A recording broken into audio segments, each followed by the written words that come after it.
Hello, I'm actually live on YouTube now. Sorry about that. I forgot to hit go live because it's staggered. First and actually foremost, tonight is a night for playing Scrandle. That's our first activity of the evening. We're going to do that until I get tired of it, which may be an hour or so. There's a couple different modes you can do with it. As usual with these mic stands, excuse me, as is usual with these sort of activity-based nights, or most anything I do, I promote discussion. I want y'all to talk about this stuff. I want you to enjoy this stuff. I want you to ask questions. I want you to speculate, to ruminate, to comment, because we are social creatures.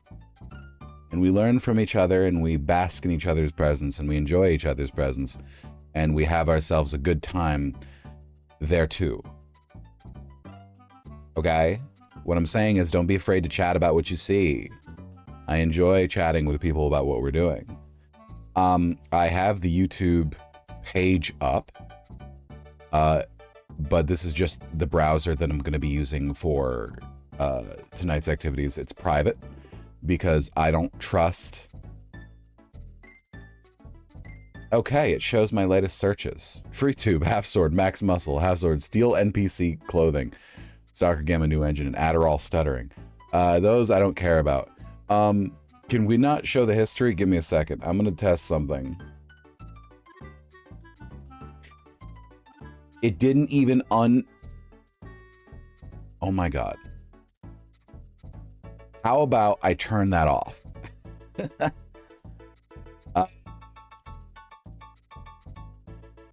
There we go. How about I just turn that off? Hey, Amrith, how you doing today? Yeah, Half Sword. I play a bit of Half Sword.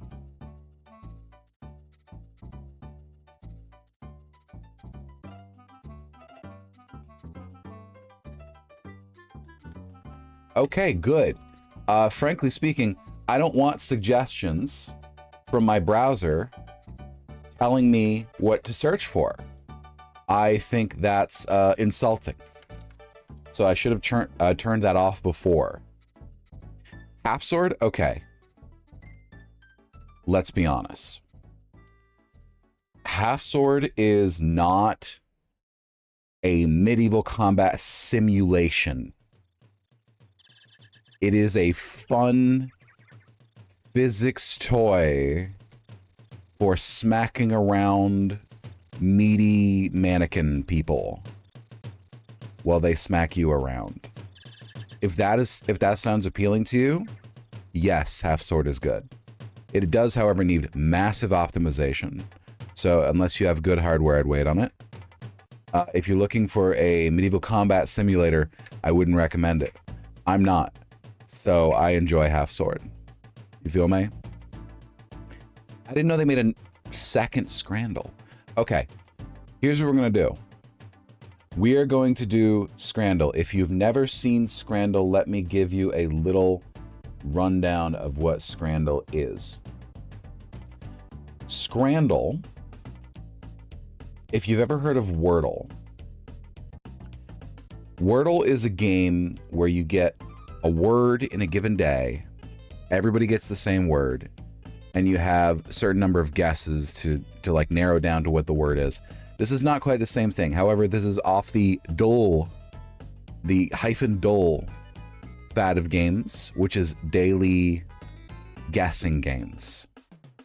Scrandle specifically has a basic premise. Scran is a UK slang for stadium food. There you go, exactly, Grin. It's for food served at public events and in public places for like fair food, stadium food, sports food, etc., etc., etc. If you're at a field or stadium or an event, it's in the open and they serve food, that's Scran, from what I know. So Scrandle is, you get 2 examples of this kind of food next to each other. You get a price, a very brief name and description, and you get a country of origin. What you have to do is guess which of these foods the majority of people would rather have. Which of these is rated higher? Now, this seems pretty easy at first, and sometimes the questions are easy. However, sometimes you end up in a situation where you look at people's answers and you realize the majority of people answered yes on the left thing and not on the right thing, and you're like, I'm gonna throw up. Ow. Hi, Phoebe. Sometimes people's tastes are baffling. So we're just gonna see if we can guess the wisdom of the crowd, okay? I encourage you to submit your guesses before I submit mine, because that should be fun and funny. Here we go.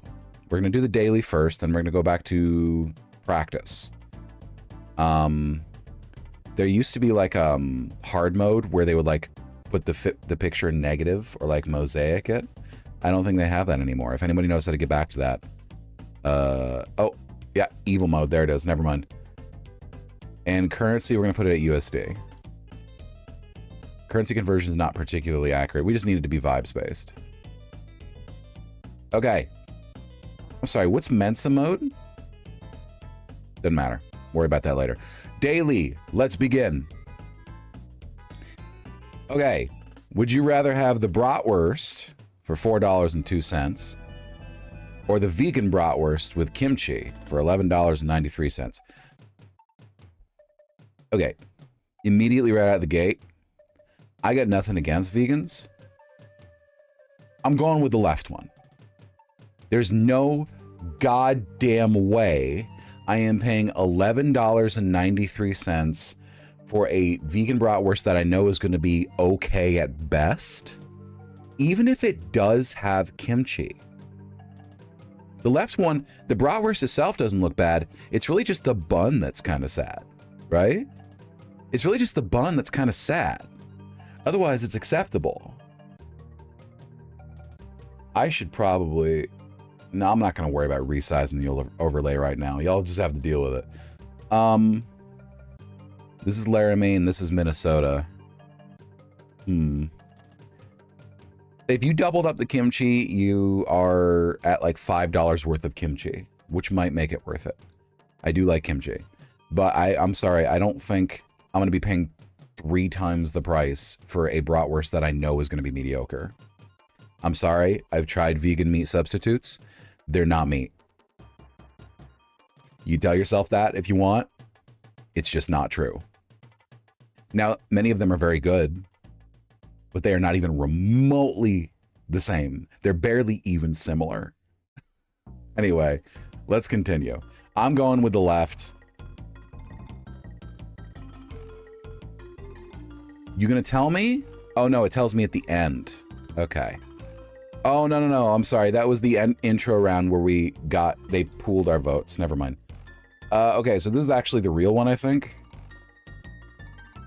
So on the left, we have a chicken burger with waffle fries for $12.73. Don't worry, I'll be reading these out. And on the right, we have fish and chips with mushy peas and curry sauce for $22.78. I mean, come on. This is not difficult. I'm gonna move myself over a little bit. This is not difficult. Now watch, I'm gonna hit the left and it's gonna tell me the right one is the most popular and I'm gonna cry. Yeah, mushy peas are apparently a common side dish in England.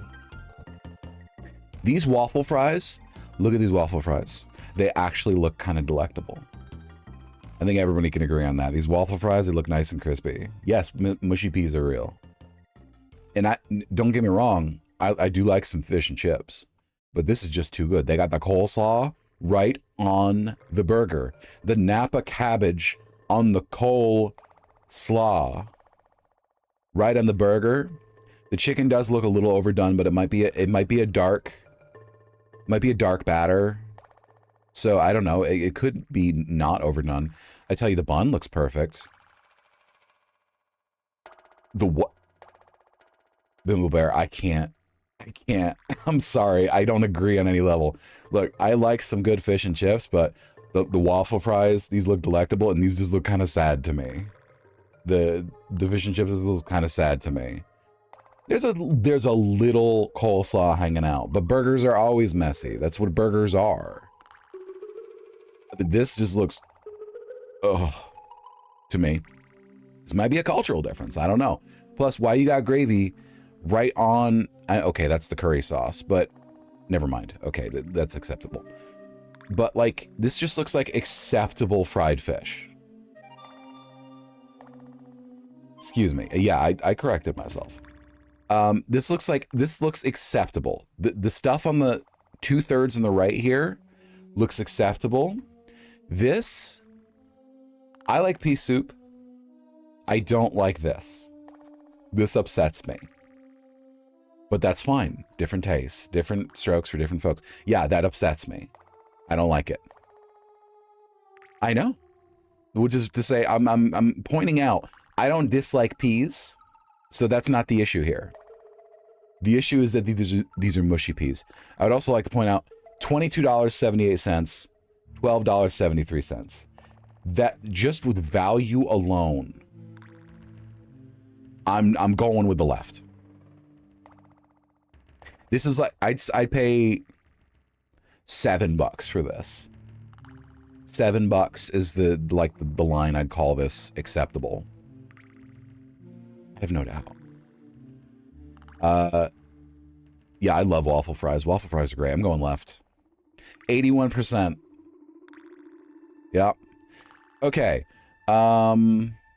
Korea and Germany. We have on the left spicy glazed fried chicken for $4.02, or on the right currywurst with fries for $9.85, served on a wet paper plate. Oh, you have the emo ready. Okay, I'm going left. So, okay, so let's look at this objectively. Assume these people's hands are more or less the same sizes, right?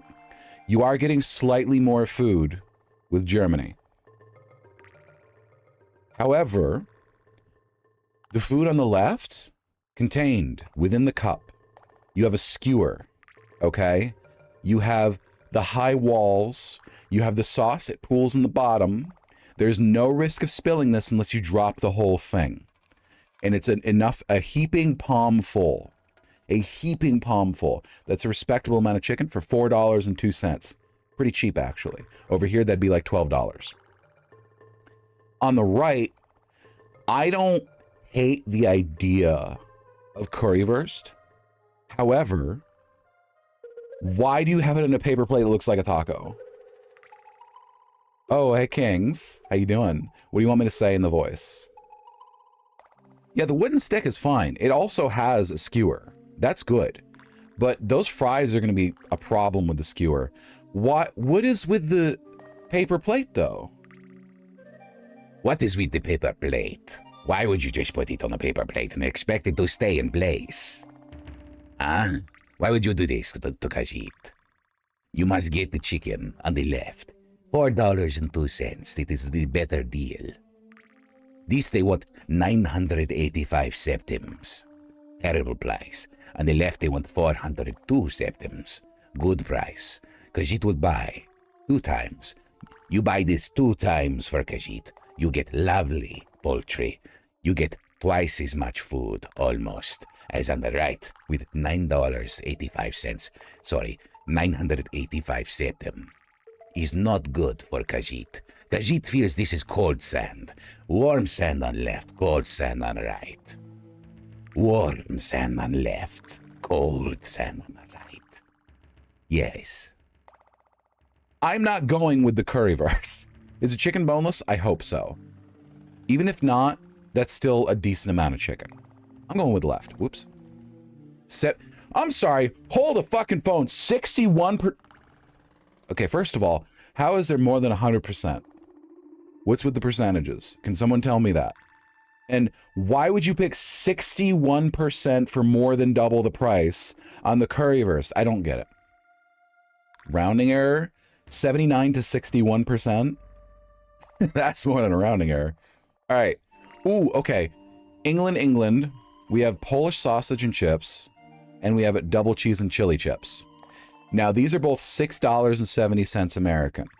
Both of them, identical price.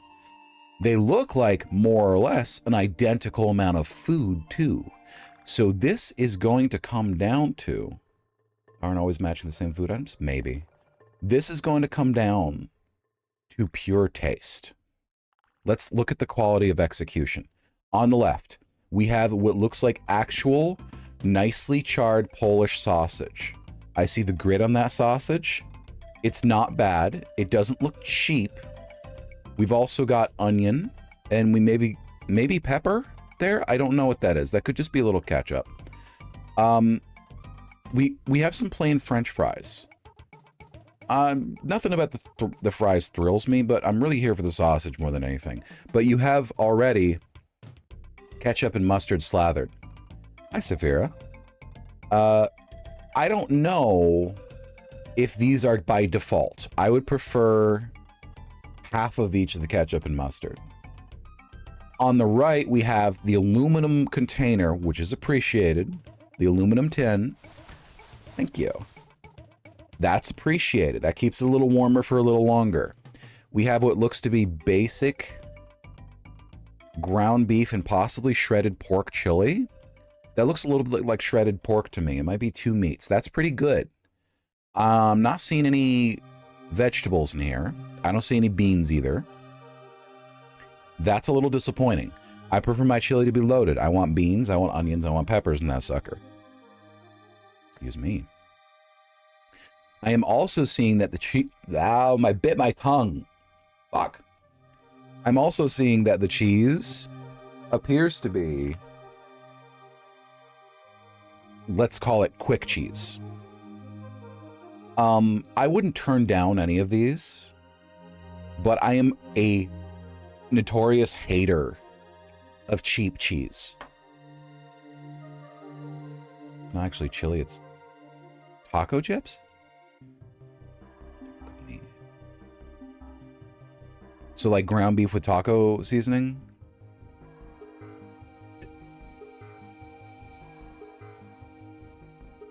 So this is mislabeled?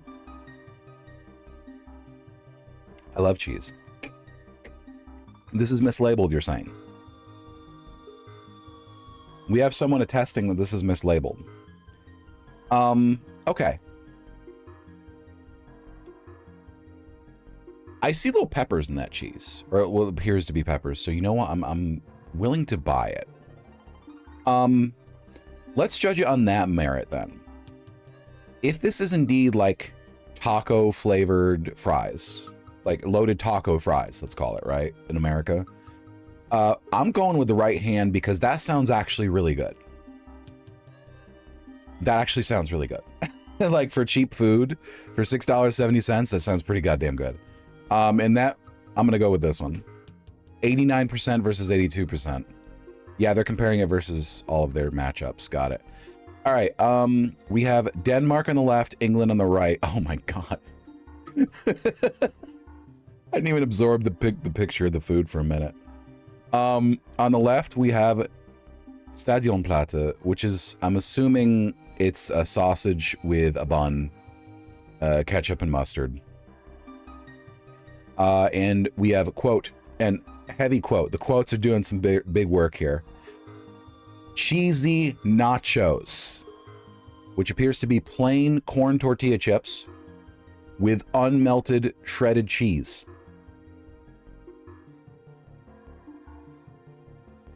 Is anyone going to contest it if I click the left? Because the left is $8.04, the right is $6.30, but you would not get me paying more than $2 for this on the right. You would not get me paying more than $2 for the thing on the right. That is absurd. I'm not excited about the thing on the left, but when you can compare them, disgusting. Disgusting! Anyway. Denmark, you win this one. 8% on the right. That's good. Okay. Oh boy. Okay, this is a fun one. On the left, we have England. On the right, we have Guatemala. On the left, we have a double cheeseburger for $7.37. On the right, we have a slice of Domino's pizza for $1.21. Here's the thing. I am not going to dispute that the one on the right is a really good deal. That is actually a really good deal. You would pay more for you would pay more to buy a Domino's pizza than you would to buy 8 slices at this price, by almost double. That's a really, really low slice price for these days. This is like a 20 years ago slice price. $1.21? You gotta be kidding me. It's regional, surely, but even so. On the left, the double cheeseburger, it looks really good. It does look really good. If I'm there and I want the experience of the food and I'm not just grabbing a quick bite to eat, I'd probably go with the double cheeseburger. But also, and this is sort of a dark horse issue, this appears to be 2 cheeses. And probably grease. So here's the dark horse issue, right? How's your stomach going to handle these? Because each of these is very attractive to me right now. That's what's going to decide me. You don't want to get the food at the beginning of the game. You don't want to get it in the first inning. And by 3rd inning, you're feeling those grumblies. And by 4th, you are panicking looking for a bathroom. That is what grease can do to you. A lot of grease can cause you a lot of pain. This still has grease, but comparably, far less. I think if I'm in the scenario of Stadium, I'm going to go with the thing on the right. But if I want good food, I want the thing on the left. Chat, what do you think? Do we pick for practicality or flavor? You're slicing? I'm just looking for a consensus. 1 or 2 more people telling me, and I think I would agree. It does. It's $7.37 versus $1.21.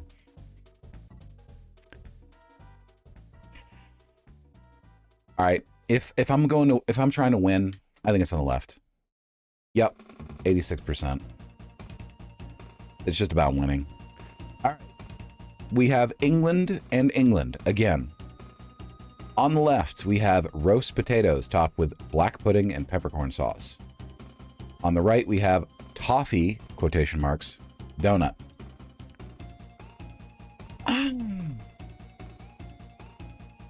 Yeah, these are very different. It's like apples and oranges, you know? These are very different tastes. On the left, the roast potatoes are $7.37. On the right, the toffee donut is $5.16. If I'm at a Stadium, I'm going to go with the one on the left. Now, I don't like black pudding. I'm not a big fan of, like, just blood. But with roast potatoes, I'd probably find it pretty tolerable. They also got a nice sauce. Peppercorn sauce, that sounds good. Like, this sounds a bit sophisticated. It sounds nice. I'm going to go with the one on the left. Oh, yeah, that'll fill you, too. This, you'll be picking bits of toffee out of your teeth, and you'll be like, now I need something to drink. Really? We got it wrong. More people wanted the donut. I mean, they're covered with sauce, Amrith. Look, Bimbo Bear, we don't have black pudding over here. Or peppercorn sauce. They do not exist here. You are not going to find them anywhere except some places trying to be a little bit fancy. Okay. On the left, we have England. On the right, we have England. Yeah, exactly. That sounds good. On the left, we have curry sauce and chips for $4.69. On the right, we have pie, peas, and gravy for $2.01.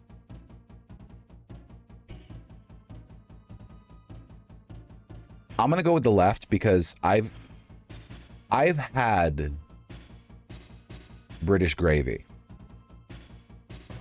I find it kind of repulsive. It tastes, to me, it tastes like salt, flour, and somehow bitter beef. It's just so dark. And I don't like the pie crust either. It's too crumbly and dry. Though it wouldn't be dry with this stuff on it. I also don't like mushy peas.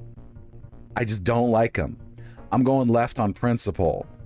Curry sauce and chips? Sure, I love a good curry sauce. I like fries. And that's like, it looks to be a heaping handful. That's enough food. Deer sausage gravy? Sure. Really, more people want the gravy. I just don't get people. All right. We have England versus England once. Sorry, I just saw it. We have England versus England once again. On the left, we have cheesy chips, cheese fries for $3.35. On the right, we have chicken Balti pie in a roll. Couple things. Number one, on the right, that's not a roll. It's a bun. Number two, I can see your congealed ass crust. I know that pie has been sitting out for 3 hours. You cannot fucking trick me. That is disgusting. Disgusting. This looks awful. Terrible. Bad. Whereas on the right, that cheese is nicely melted. Look at the crunch on that fry. That looks crispy. They were generous with the cheese. $3.35. Whereas on the right, $4.69. This, you think this is not bathroom despair? You think this awful, terrible looking pie on the right does not spell despair to you? Kryn, be honest with me.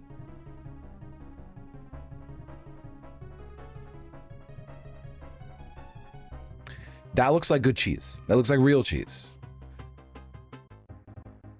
Anyway, look, I'm gonna pick what I want to go with. Let's see how people go. Yep, on the left, by far. All right, okay. This is a good one. This is a good one. Hold on. On the left, we have USA. On the right, we have England. On the left, we have Mizza pizza fries, pepperoni Italian sausage, mozzarella pizza sauce, and nacho cheese sauce for $18.76. Jesus Christ. On the right, we have topped nachos for $9.04. While I prefer mozzarella a lot, I really, really do prefer mozzarella. You are asking me for $20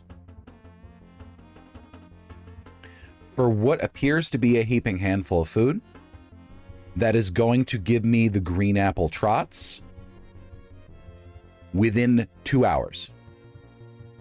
On the right, you have the fake cheese, but you have veggies, you have salsa, you have meat, you have sauce, and it is half the fucking price. I'm going with the one on the right on principle. And this is something I thought I would never say. Comparing a loaded, cheesy, meaty goodness dish between England and the US, I'm picking England. This is the thing though. People, okay, so I know a lot of people who travel internationally and have visited the US not having been used to living here. There's this conception that US food is always like super cheap. It is not. Certain things are cheap. Sugar is cheap. Corn is cheap. Meat is relatively cheap. What is not cheap is every fucking thing else. And what's not cheap is the hospital bills that you get when you eat American food for too long.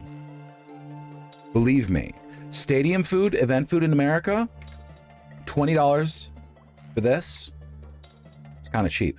I'd expect 40. This, that's like the pennies you pick up below the payphone in terms of price, $9.04. Shit is expensive here. I'm going with the right. 82%, of course. Okay, now this is a challenge. Wait, no, that's not a challenge at all. Don't worry, we'll get there. On the left, we have England. On the right, we have Brazil. On the left, we have a fried chicken burger for $12. On the right, we have tropeiro for $4.02. That's beans, rice, fried egg, cracklins, pork steak, tomato sauce, and cabbage. This is an instant win. The one on the right Looks like actual healthy food. Aside from the cracklins, which is just for flavor, actual healthy ass food in there on the right. Could use a little vegetable, more than cabbage. Still looks fucking great. The size of the burger on the left, $12 is still $12. I'm not going with the burger. I'm going with Tropero. 88%. Nice. Okay, we scored above the average. Nice. Sorry, hold on.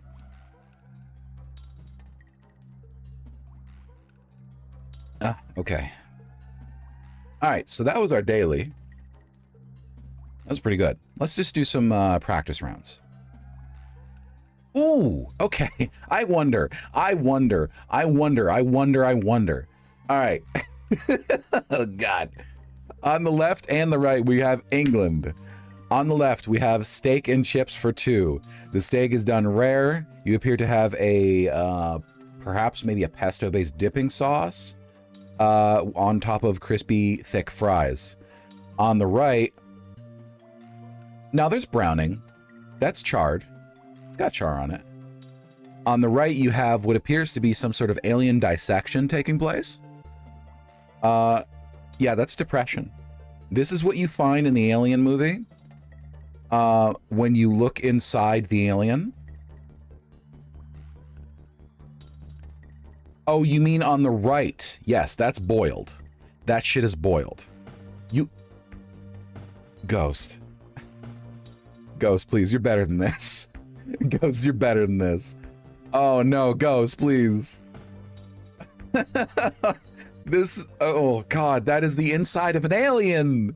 And it's also $10.05. That is a $2 burger at most. At most. Don't eat it. Even though this is $18, it's 2 servings. Look, 1.5, 2, 3 of these burgers for more than half the price.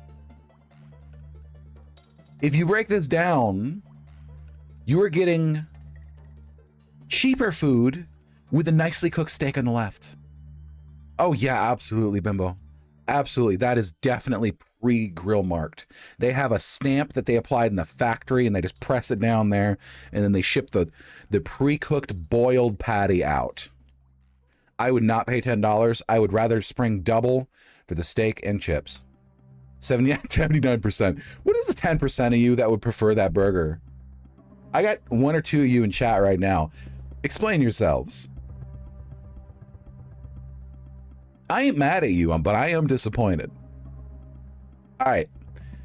On the left, we have Thailand. On the right, we have England.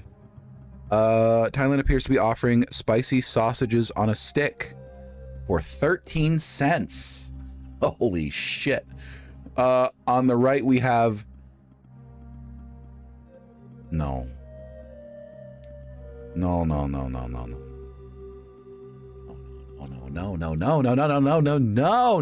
What are you doing? England. Okay. What is the oil this is floating in? It says bangers and mash. For those of you who don't know, that's mashed potatoes with bangers, small sausages. What is this oil? I've had bangers and mash. They're pretty goddamn good. I'm not calling this gravy. This is oil. That's melted butter. That's a whole stick of butter. America's gonna invade that dish. You're correct. What is happening? Oh my God. You know what? I'm gonna give you some feedback. I'm gonna give you some... Chat, I have an idea for this. This just gave me an idea. I'm going to make some commands for you to give you some feedback.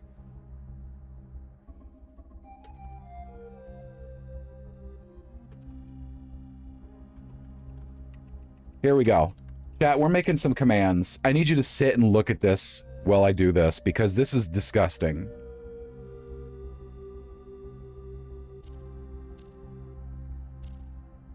Oh my God. Oh my God. I'm just kind of grossed out. Sorry. Ugh. What is the oil for? I don't understand it.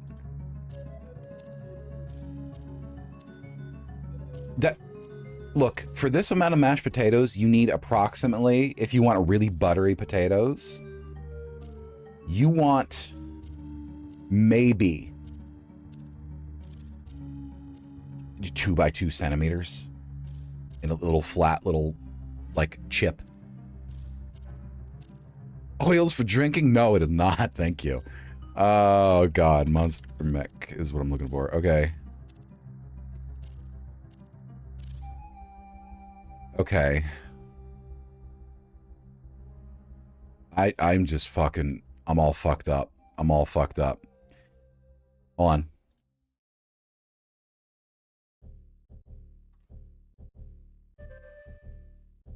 So what I'm attempting to do here might be the Scotland. I mean, it says England. I hope they differentiate because that, you know, very different. Okay. So I'm making currently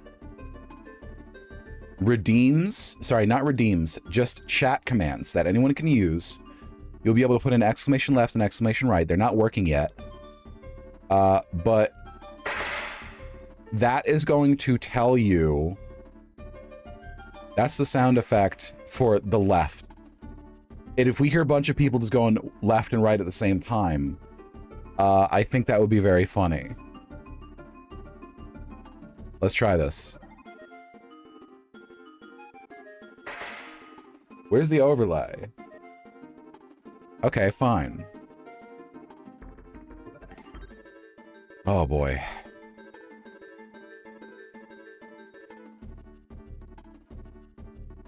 Sometimes this thing is a little fidgety.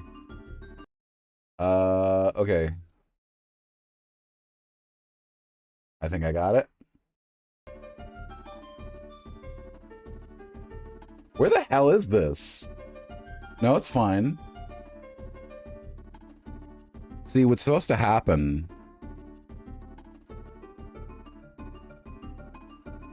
is I'm supposed to be getting a text to show up. It's not showing up. Hold on. What the hell is going on here?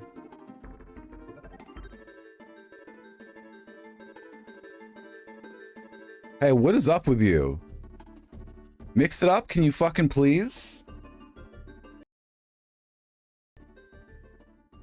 Let's try this. Okay, see, it's supposed to be there. Oh, I had to adjust it. All right. What do you mean? What's wrong? What's wrong with y'all? What's happening to you? We're having fun times, okay?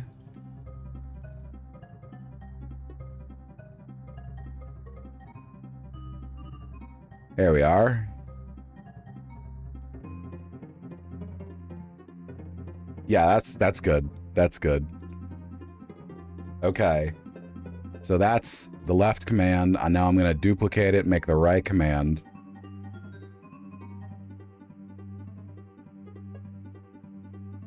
There we are.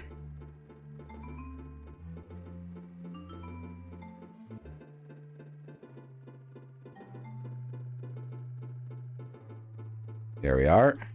Right. I just like y'all having some feedback. We know what we're going to pick when we get back to the Scran, right? We know what we're going to pick. I don't think it's controversial in any sense. I don't think it's controversial. Not at all.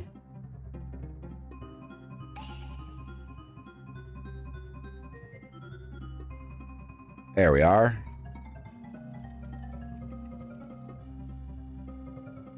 And position.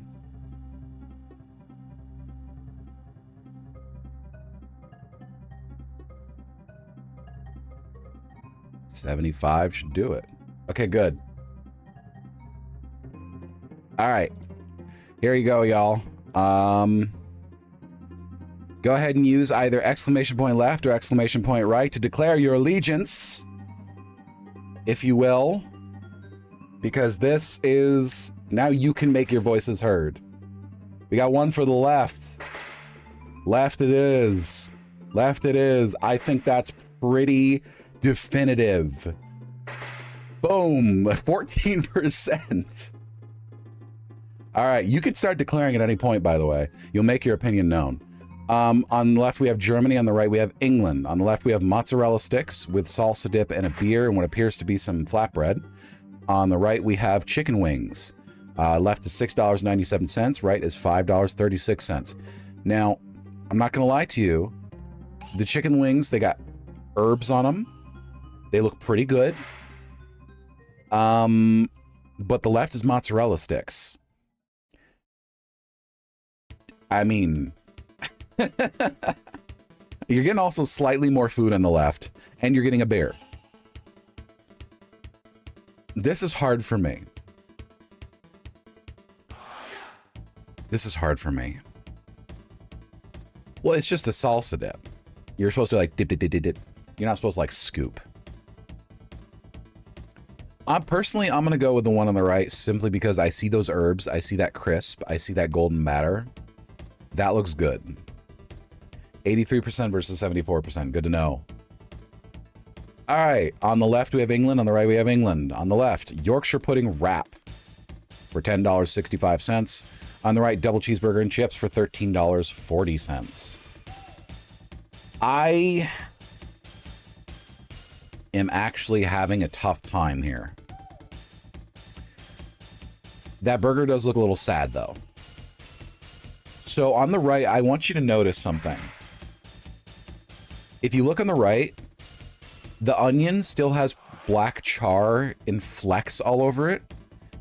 That indicates they might need to clean their grill. When you cook in cast iron, if you start seeing black flecks on everything, you need to wipe that sucker out and re-season it. On the left, however, this looks basically perfectly cooked.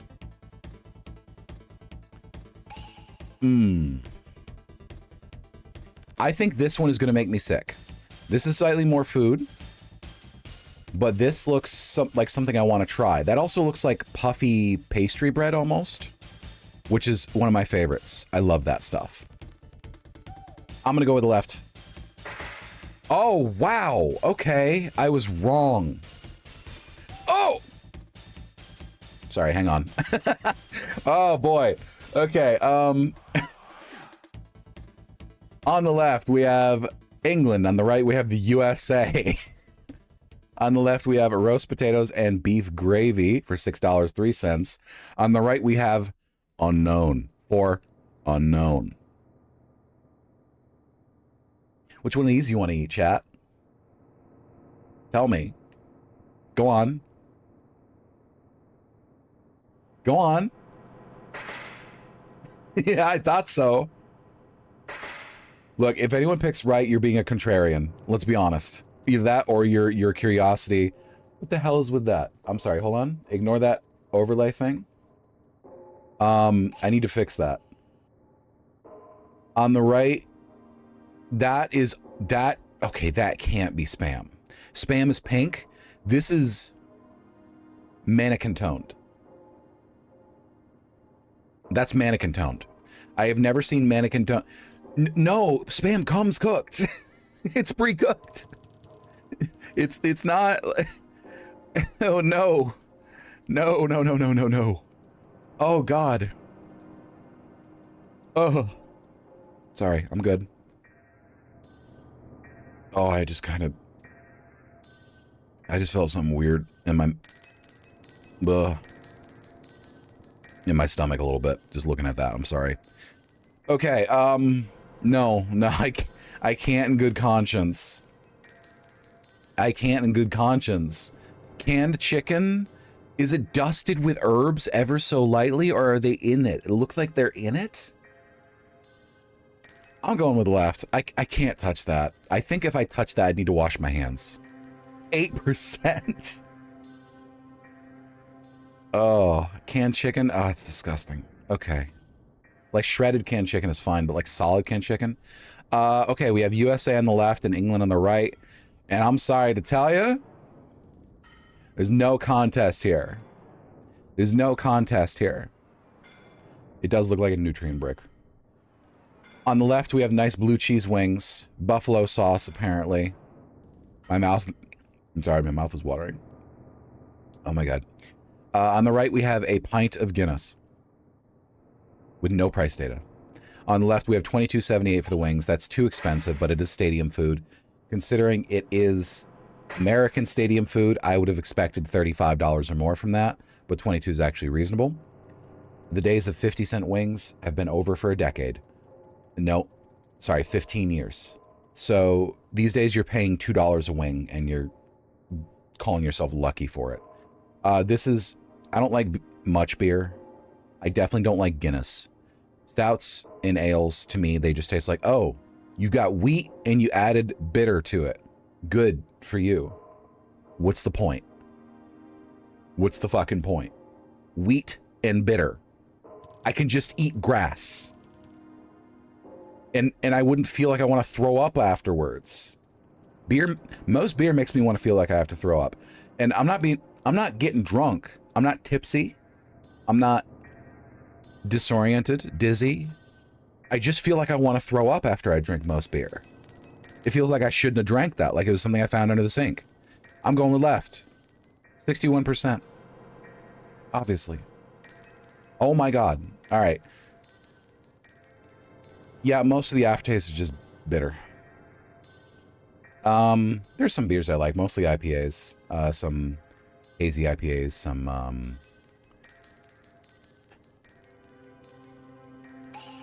ow. Honestly, anything semi-sweet is what I like in beer. So on the left we have Mexico, on the right we have England. On Mexico we have a beautiful chocolate donut for $2.68. On the right we have chips, pork, and stuffing. So that's fries under... Okay. I know that stuffing is a different thing in the UK. What is stuffing in the UK? Because that doesn't look like what I would call stuffing.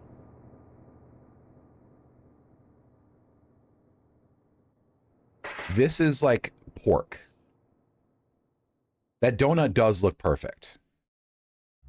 For $2.68, it's very reasonable. That's also a pretty big donut, too. Okay, so see, that is what I would call stuffing. But this, I'm not seeing that. I'm seeing what looks to be some lumpy white stuff.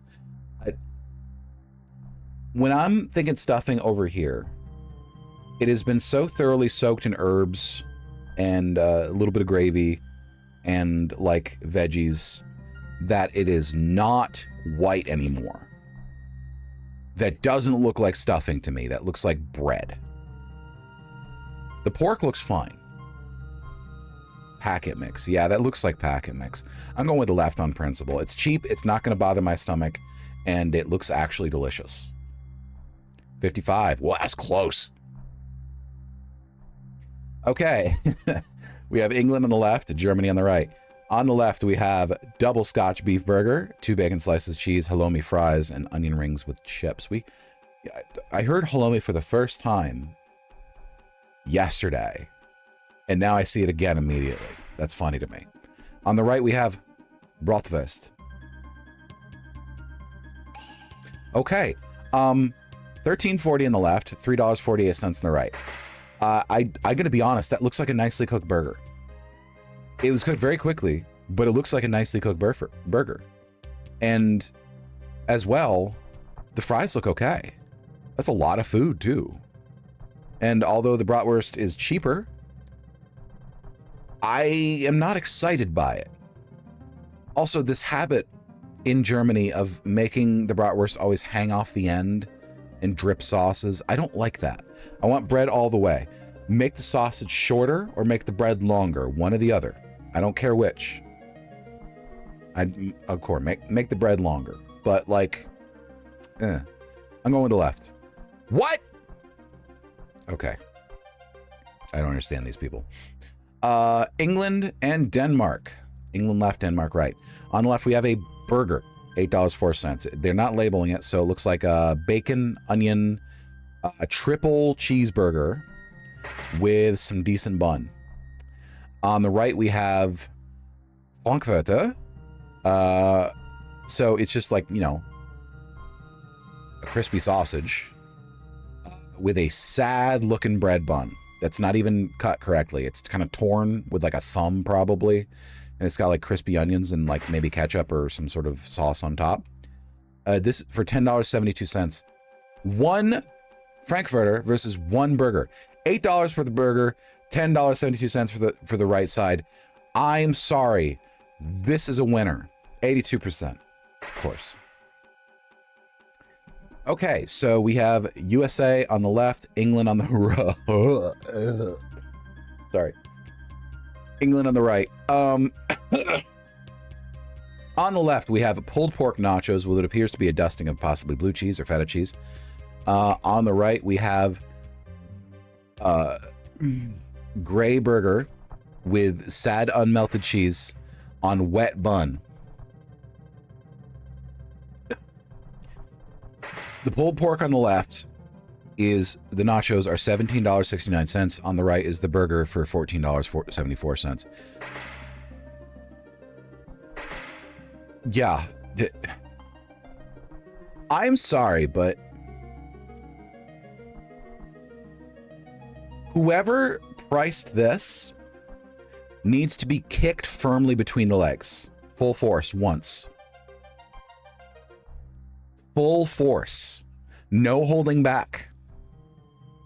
Whoever priced this, you're not doing anything wrong. That's fine. Well, for American prices, $17.69. I think a lot of people have something, sorry, to be ashamed of. And chiefly among them, it's the person who priced this burger. You have something to be ashamed of. 60, what do you mean 60%? What are the matchups going against those nachos? Okay, fine. Apparently, I am 80% in touch with the common person. We have done standard Scrandle. Let's do some fun stuff. Number one, let's try a round of evil mode. Evil mode. So evil mode does something fucky wucky to the images. I'm going to show you. Here's evil mode. On the left, we have in Japan. On the right, we have... On the left, we have a Haro boba drink with a 1/200 scale RX-78 F00 Gundam for $9.11. On the right, we have...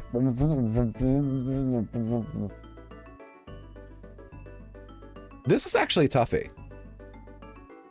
Then declare your allegiance. In fact,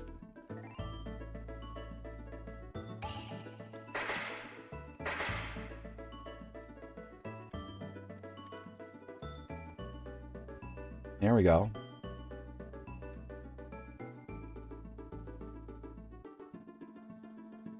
What is a Gundam? A collectible mechs. This is figures. Gunpla is what this is.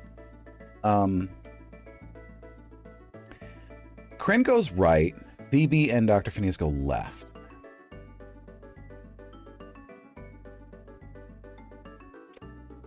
Okay, so the food on the right looks pretty good, but I kind of want that Gundam.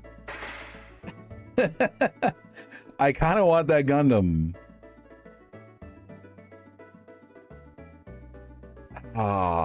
Okay. You eat the food on the right and it's gone. You have a Gundam after the food on the left. This was just a sample, so that shows you. Oh, good, good, good. Okay. On the left, we have... On the right, we have England. Oh, we'll take a quick stretch break. Stretch, y'all. Stretch, hydrate. Ugh.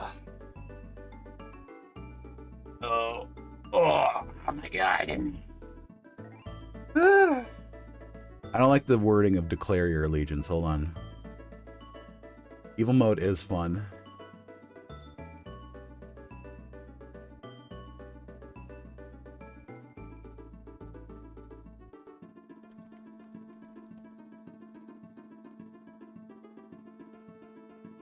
Ugh. Okay. You should stretch. Pizza and mush. Oh, God. No, it's samosa. Samosas are great. Don't worry, I'll go over in a minute. I think maybe I can... Oh, there you go. Perfect, actually. That's better for y'all, significantly. Don't scrunch. All right.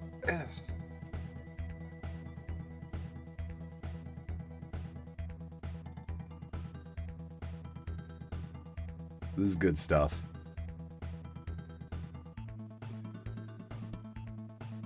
When did I skip frames and why? What happened?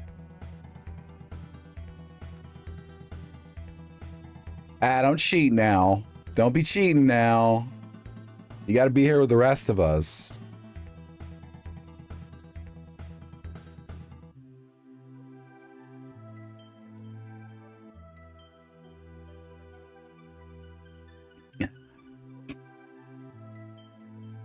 All right.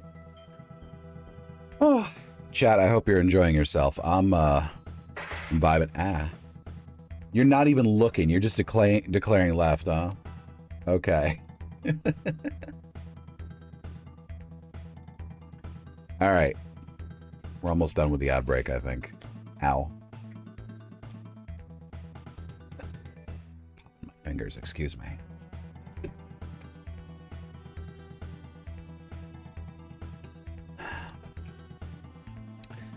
Okay, so we have a company that delivers our drinking water. Because... Fair.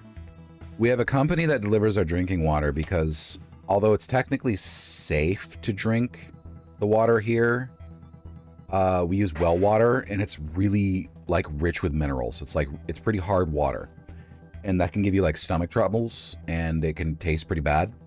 So like I said, we have a company that delivers our water. For some reason, I don't know if they've changed their source or they changed their process. The water lately tastes too round. The water tastes too round. I don't know if that makes any sense to y'all. The water tastes round. It's too round. It needs to be sharper. It needs more edges. When it's too round, it's fuzzy. It's weird. It's like too smooth. It's round. The water's round. I need sharper water. It makes me kind of feel, ugh. I don't know, maybe it's a synesthesic thing, but I feel, I get like surfaces and textures from tastes. Missing some minerals, maybe too many minerals. I don't know. It could be any of those. Anyway, welcome back to Scrandle. We're in evil mode. Number 1. Thank you. A bunch of people have already declared left. I love chicken curry. The thing on the left looks like some sort of wrap, right? It's also got like red checkerboard wrapping paper or something. No, square water is like mineral water. That's too much. Personally speaking, okay, so this is England versus, I don't know. I like samosa, but that's one samosa, and that curry doesn't look like plentiful. It looks a little off. I'm gonna go with on the left. Brazilian barbecue? Fuck yes. Oh, okay. Oh, that's pornographic. Sorry, chat. Hold on. Oh, shit. Hold on. Oh, God. Sorry, chat. I have to cover it up. Oh, fuck. I'm not allowed to show that on Twitch. Hang on. Oh, fuck. I can't show that on Twitch. Excuse me.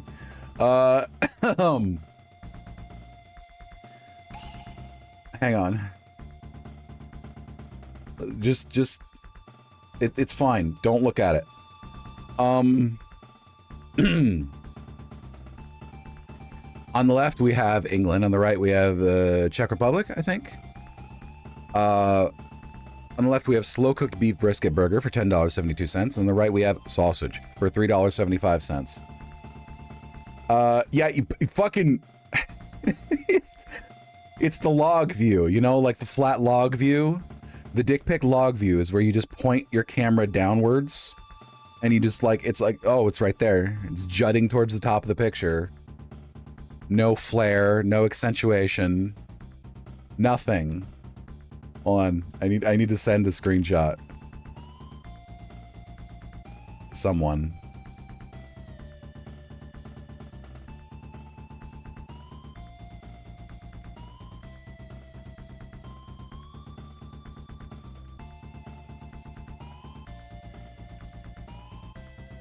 Okay. Really straight up. It's like a dick pic. Oh my god. Okay. So if we're looking at the food, the one on the left obviously looks way better. Yes, it's more expensive. Let's be real. It is more expensive. However, it looks way better. Just, you know, at a glance. 83 versus 68%. Oh yeah, that's pretty good. Okay. Okay, that's rough. On the left, we have... On the right, we have Brazil. On the left, we have... I don't know what that is. Maybe some sort of ham sandwich? It appears to be two hands clutching a bun with some sort of meat, possibly. On the right, we have pizza with a beer for $1.74. Now, that is a good deal on pizza, and that meat looks nice and thick. However, I don't trust the pizza beneath that. That's a really good price. That's really cheap, but it's probably just the picture quality. I am seeing very little other than crust. And we have to talk about Brazil a little later, because Brazil has a video I need to show you, and we have to talk about something. I'm not that into beer. I wouldn't go with the right, but people love beer. I'm gonna say on the right. Wow. Meatloaf in a bun. It was pretty bad. I wish they paused these for a second. Sorry. The vast majority preferred the right. Okay. On the left, we have... On the right, we have England. On the left, we have what appears to be some sort of maybe chili dog or chili nachos or something. On the right, we have buffalo chicken tenders and fries. $17.42 on the right. These just look better automatically. I know these are like herbs and like chicken tendies and like green onion and like fries below them, but that's $17. That's a lot. Those better be big ass fries, because if look at those fries, that fry better be like a goddamn, that fry better be the size of someone's dick. I'm just gonna be honest with you, because otherwise these chicken tenders are tiny. The left doesn't look that appetizing, but the right, I can see there's sauces. I can see there's green onions. It looks like there's more care put into it. I'm going with the right. 84%. They are just tiny chicken tenders. Okay.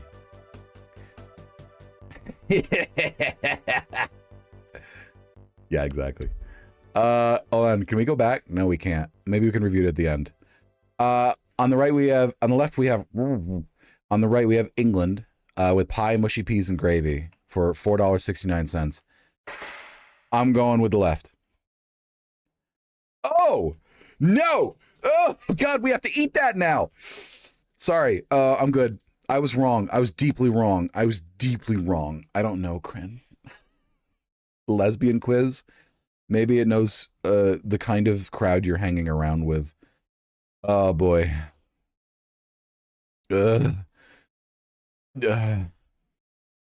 Also, Ase, I wish I could... Look, let's be honest. Does anyone know how to get Discord chat to be listed on... Is there like a widget for a stream in OBS? Can I get like Discord chat to be able to show up in OBS so I can make like a stream channel for stream commentary? I don't know. Okay. On the left, we have England with a steak sandwich, black garlic mayo, ooh, rocket, onion chips, onion rings and chips for $32.16. That's really fucking expensive. On the right, we have what appears to be some sort of wrap, maybe.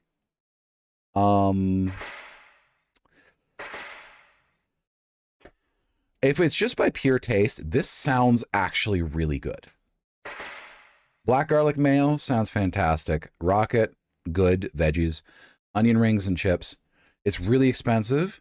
However, with the last, the hot dog burned me, chat. The hot dog burned me real bad. I don't know if I can trust like that again.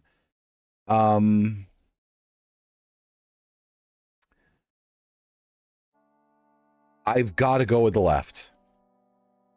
Steak sandwich. Oh, no, it looks disappointing. God damn it. I hope we can review these at the end. I want to see if I can review these. Okay, England, pie and mash. Peas are not available, which they sound very upset about. On the right, USA, kimchi fried rice. Ooh, with chicken for $15.08. I'm going to go on the right. Y'all put your preferences in right now, because I'm going with the right.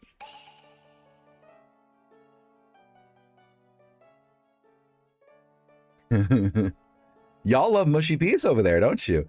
I've never had mushy peas other than once at an Irish restaurant.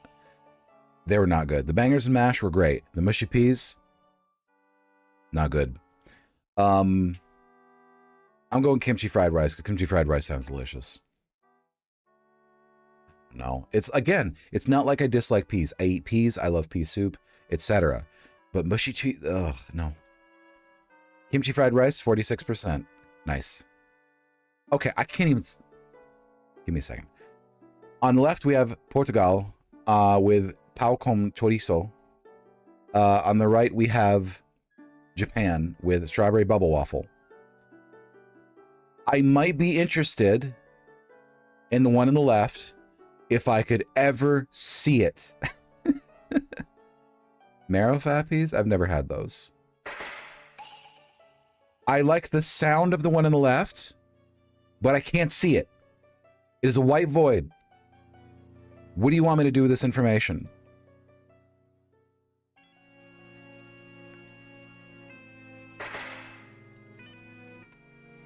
What do you want me to do with this information?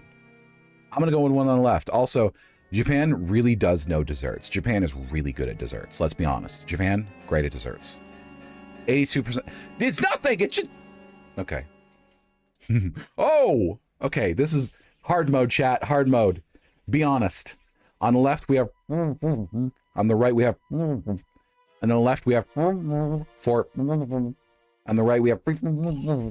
For... Declare. I'm going with chat majority on this.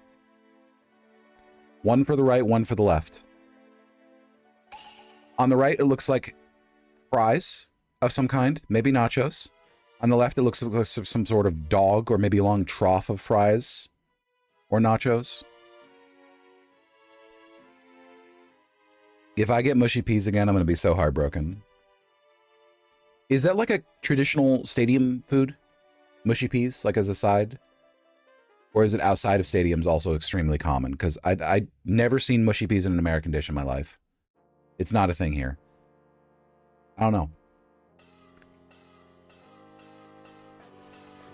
So right has 2, left has 1 so far. Apparently the entirety of England and some of Scotland, possibly Ireland. Ah. What was that? Good Lord. All right, the right has 3 and the left has 1. I'm going to go with the right.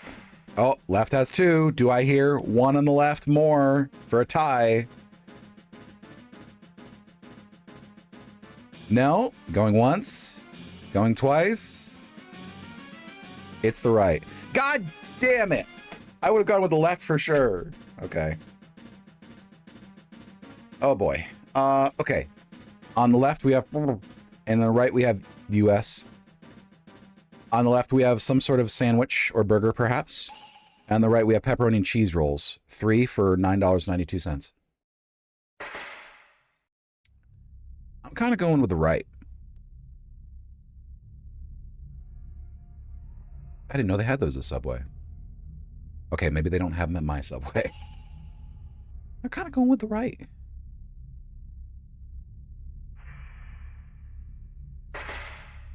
Pert. Who's pert? Me? Thank you. Oh, sad burger. With gherkins and crunchy onions too. We can review. Okay, chat. Let's review. Unremarkable Scranner? Fuck off. Okay, that chicken curry did look really sad. That samosa has been sitting in under the heat lights for like 6 hours. Good thing we didn't pick that. Brazilian barbecue, that looks actually really good. They got the fresh cabbage, they got the meat, they got the what appears to be some sort of lettuce or herb. They got the nice sauce, they got a nice roll. That actually looks really good. Number 2, we picked this for sure. 100% correct. That looks like good brisket. That looks like pretty good brisket. You can see the meat fibers are falling apart. Let's see here. Number 3, ew. Okay, on further examination, it doesn't look like pizza to me. It just looks like a cheesy flatbread with meat on it, but it still looks good. And that's a really good price.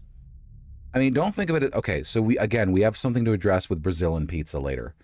That doesn't look bad. It just looks, for $1.74, that looks about right. I'm going to zoom in here, chat. We need to see this more closely. Look at that. No, hang on. That has been baked. It's got herbs thrown on top. It's got the sliced meat, hand sliced it looks like. It's got melty cheese. That's not bad. It looks like something you'd throw together for a quick lunch.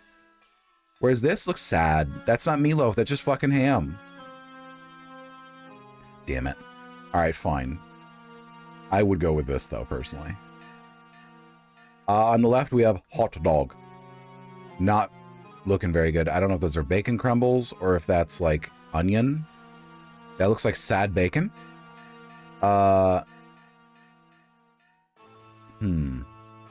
España? Is it Spain? Probably not bacon. It's probably onion.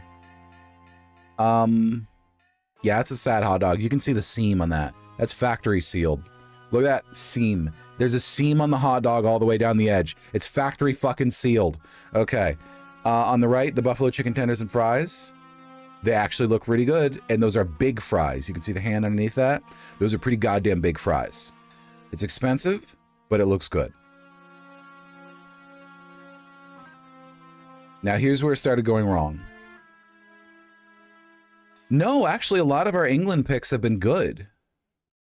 We just don't understand mushy peas. See? That's England. We've liked a lot of what England has shown us. Okay, this is where things start going wrong. How you doing, Webbuffet? I think it's just a taste thing. We just don't like the peas. Remember, this was evil mode. We didn't see clear pictures. That's not a hot dog. Look at the people standing around that hot dog. There's people standing around that hot dog holding it out for examination. This is like those pictures of, like, again, alien autopsy.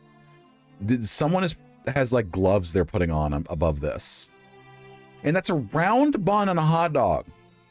What's happening here? Given the same choice again, I would still pick this. I just don't like mushy peas and I don't like dark gravy. I mean, okay, fair. And in comparison, 100% clear winner on the right. 100%.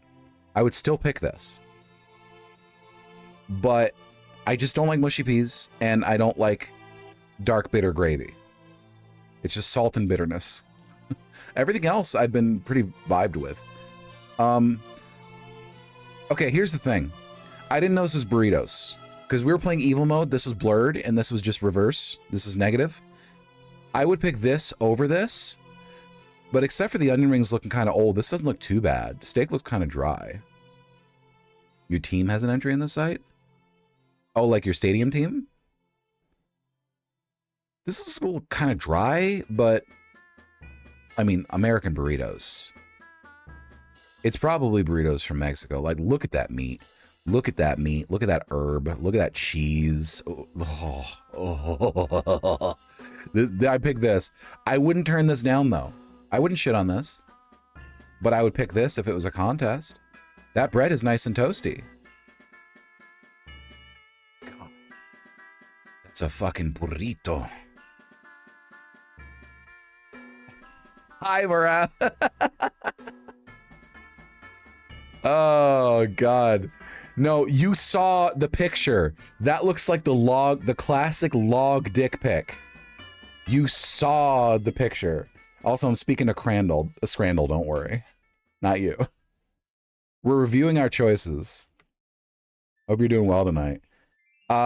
Mexican burritos, fantastic. Oh, I love roast potatoes and like brisket gravy. We picked a brisket sandwich from England that looked fantastic before. Mexican burritos cannot be beat, though. Tell you that much. All right, look. Pie and mash. I'm not a fan of most British pies. I've tried British meat pies, and some of those are really good. And some of the stuff going on there, integrating like Jamaican food, really good. Indian food fusions, great. Not a big fan of the classic pies, though. The kimchi rice wins because kimchi is fucking delicious. And it's got the nice big meaty chunks of chicken. The meaty chunks. We love to see it. We love to see it.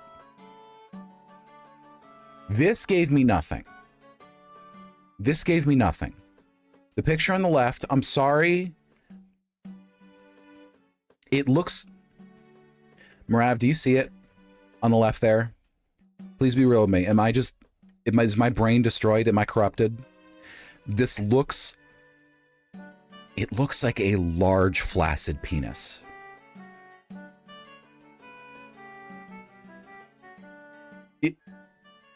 It's giving me nothing. I would be very impressed. Very impressed. But there's nothing else here. Nothing else here. But we know Japanese desserts. We know Japanese desserts. Japan knows their desserts. They make fantastic sweets. I mean, I did say very large. Like, if that was like realistic size for like flaccid, that would be fucking huge. But like, it's just the shape. It's just, there's nothing here. I can't see the chorizo. You got to see the meat. And here's where it went really wrong. We got blurry pictures on both of these. We didn't get prices. We didn't get locations. We didn't get blur. We got nothing. On principle, I would pick the left. The bun looks a little dry. Those jalapenos deserve a little more choppy. And okay, so can someone who's used to Scran tell me, what are these? I have assumed varyingly bacon, and I have assumed French onion bits, like fried onion bits. What are they? They're dried onion? Okay. That would be too much bacon for me. Onion, that's a bit much, but in a full bite, I can see that. I love jalapenos too. I just prefer more chopped because I want them more evenly dispersed. On the right, I'm sorry, it just looks sad. It's also more expensive and less food. I'm going with the hot dog in this one again because I meant to before. I just blurry pictures. And lastly, on this one, the cheeseburger, this was blurred and this was photo negative. I went with the pepperoni and cheese rolls based on the name, and that was the correct choice because this is a sad looking cheeseburger. Again, this is not shitting on England. I've seen some really good English food in here. This just looks like a cheap ass burger. And these are pepperoni and cheese rolls, which is melty cheese and pepperoni in rolled dough. Looks like a Costco chicken bake. Hell yeah. Huh? That looks good. Pickles. Let's do another evil round of Scrandle. Actually, let's do Mensa Scrandle. I don't even know what that is. Let's turn off evil mode and turn on Mensa mode. What does that mean? I still don't actually know what it means. What does Mensa mode mean? Okay, we'll figure it out. Yeah, I mean, look, you're not alone. The US has plenty of those too. But I'm just going to avoid them when I can. Thickles. I'm still thinking about thickles. On the left, we have Germany. On the right, we have Germany. On the left, pizza topped with spaghetti and falafel. Ooh. On the right, we have pumpkin seed hash browns. No, actually, that sounds good, actually. With chives and tomato quark, salad garnish, strawberry yogurt. No problem. Enjoy. I'd pick the right on principle. That sounds interesting. Declare your allegiance, y'all. Because I would pick the right on principle. That sounds like interesting, like gastronomically. I do like hash browns.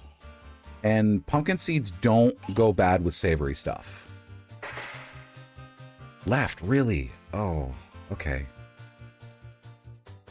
You can use exclamation point left or right, and it'll do a sound effect if you care to. If you don't care to, that's also fine. I think a lot of people might see strawberry yogurt and like pumpkin seeds and go, ew, but fuck them. 69! I was correct. All right, here we go. On the left, we have Germany. On the right, we have Italy. On the left, we have vegetarian curry sausage. Okay. With french fries, mayo, cress, and cheddar. I know mayo is different overseas. On the right, we have pasta al ragu, vegetarian, with mixed salad and yogurt.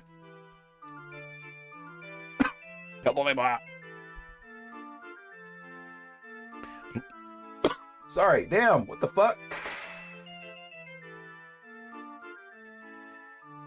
On the left, it's $5.09 US. On the right, it's $3.48. Honestly, I'd eat either of these, but I'm way more familiar with simple pasta than I am with curry sausage, especially vegetarian curry sausage. They also have nice garnish on the sausage. They got some carrots there. They got some bean sprouts. Now here's the thing.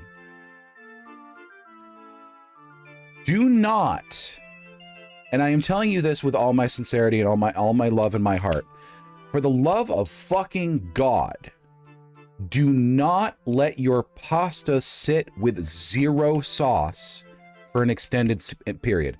I know there are some people who are like, oh, the flavor isn't right unless you do it. They're fucking wrong, and they're failing to consider something vitally important. Vitally important. Listen to me here. When you leave cooked pasta sitting in itself with nothing else to adulterate it for more than 10 minutes, it becomes a solid fucking mass, even if you rinsed the starch off of it. Even if you did that, it will become a solid mass. It will get cold faster. It will congeal. It will be gross. If you're making pasta with red sauce, you finish cooking the pasta. If you want to rinse, you rinse. If you don't, you don't. You put it back in the pot.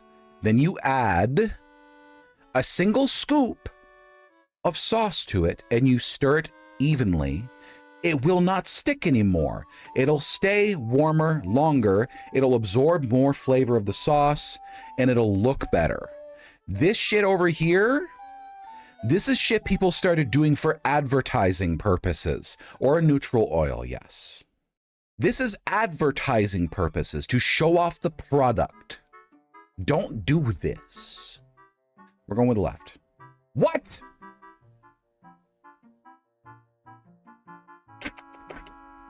No. No. Okay.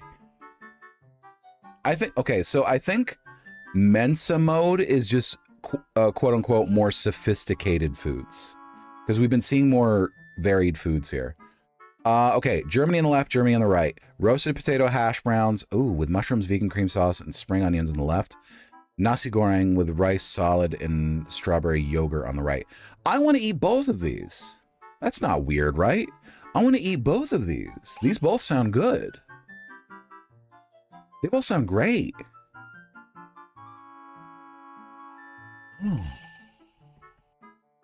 I'd want to eat the one on the left for breakfast. I'd eat the one on the right for dinner or lunch.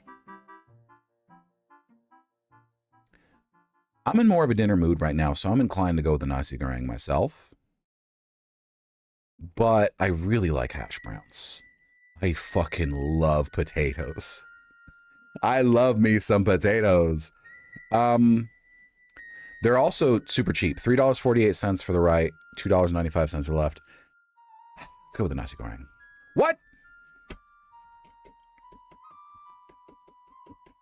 Okay, fine.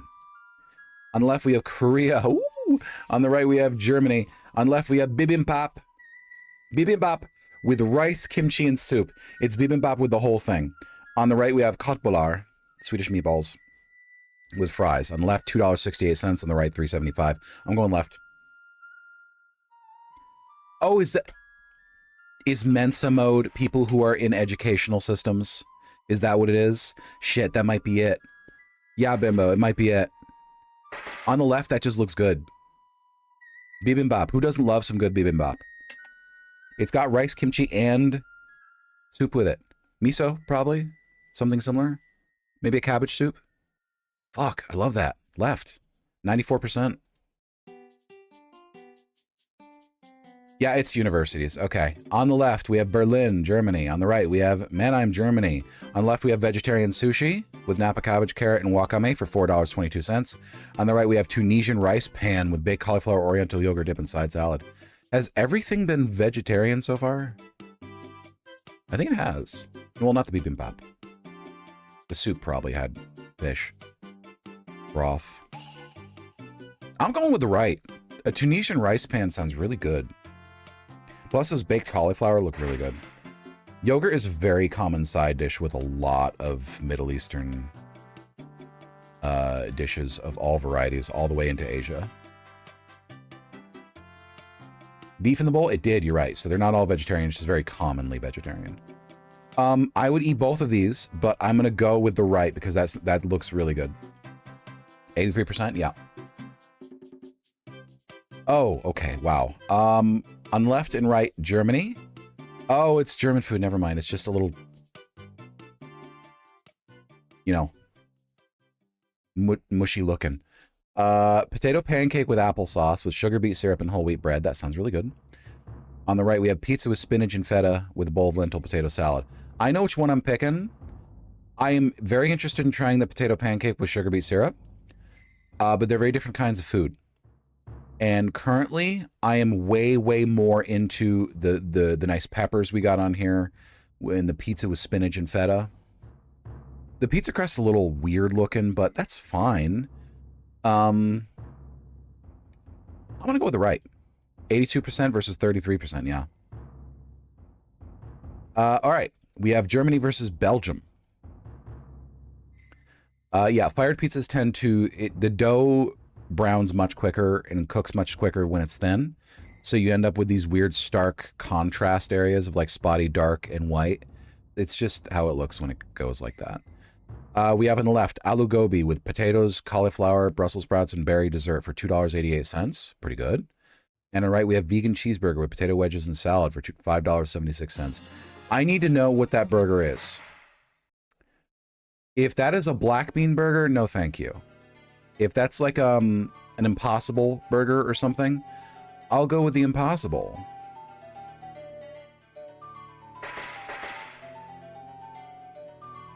But in this case, I don't know what that is, and it's twice the price. I'm going the same y'all are going with the aloo gobi. 87% versus 86. Wow. Okay, on the left we have Germany, on the right we have... It's all Germany. Is it just something they only do in Germany? Chicken wings with barbecue sauce with penne regatta and a mixed salad that looks like a yogurt dish with fruit in it. Perhaps an orange slice. On the right we have vegetarian lamakun.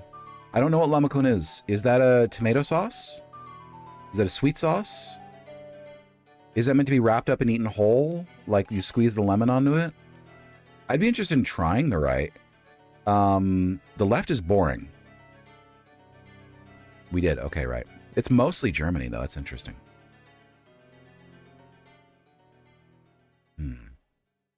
I'm going with the right because it looks interesting. Looks tasty. I've never had lamakun. Let's actually look up what lamakun is.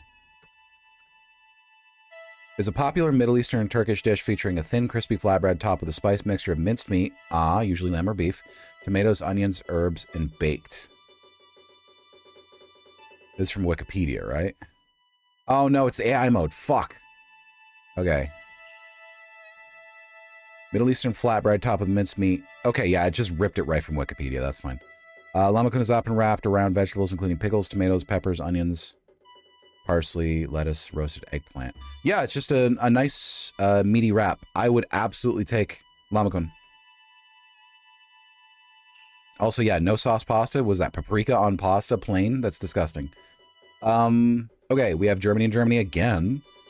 Vegan gyros with fries and salad versus bowl.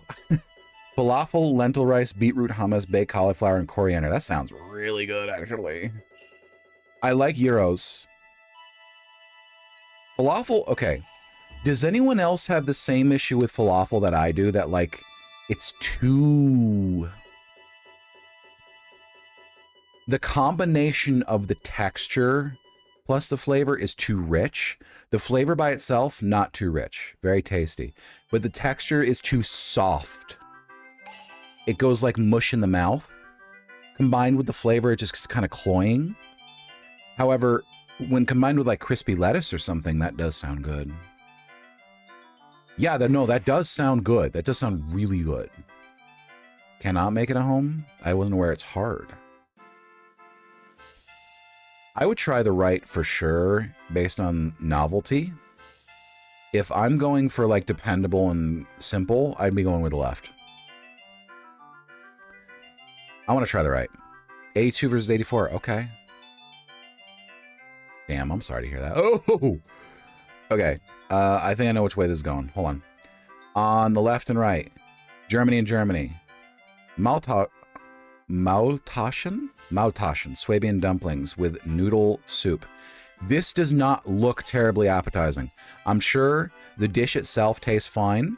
This is a bad photo of perhaps a bad example of the dish. On the right, we have organic penne with spicy lentil ragu. Lentil ragu sounds good. I like the nice, what looks like maybe stewed tomatoes here or marinated tomatoes. Mixed up. Stop having unsauced pasta. What is with you, Germany? I mean, I'm sure that the left tastes great, but I'm going to go with the right based on appearances. 91% versus 27. It's a bad photo. Okay. Yeah. Interesting. Italy did it too. I don't know what the fuck is up with you. All right.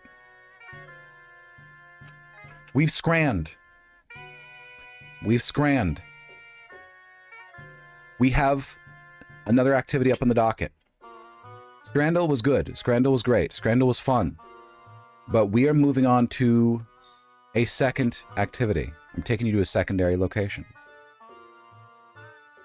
We did pretty good. We never scored lower than a 7 out of 10, even in evil mode. I find that interesting. Our instincts are pretty good, chat. Pretty good. So earlier today, I asked people to submit in my Discord food-based videos, food-centric videos. They're about food. Food is the thing, food is the purpose, food is the reason we are all here today. So I'm gonna watch y'all's. I mean, I did 8 out of 10 in the non-evil rounds. I'm gonna watch y'all's submitted food videos. I'm gonna watch these roughly in order. As I said in the thread, I reserve the right to skip them if they're dragging on too much or if I feel like there's the meat of the video that we need to get to.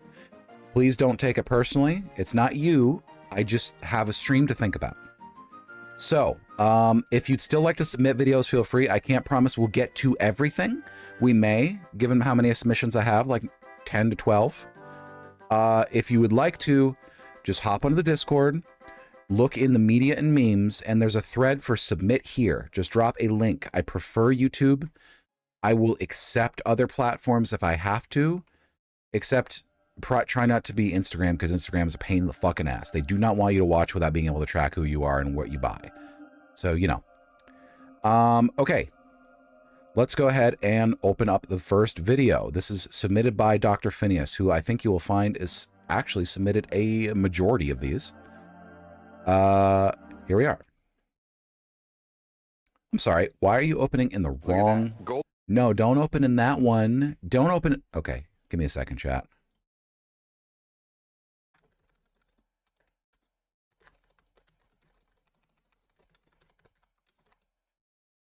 There we go.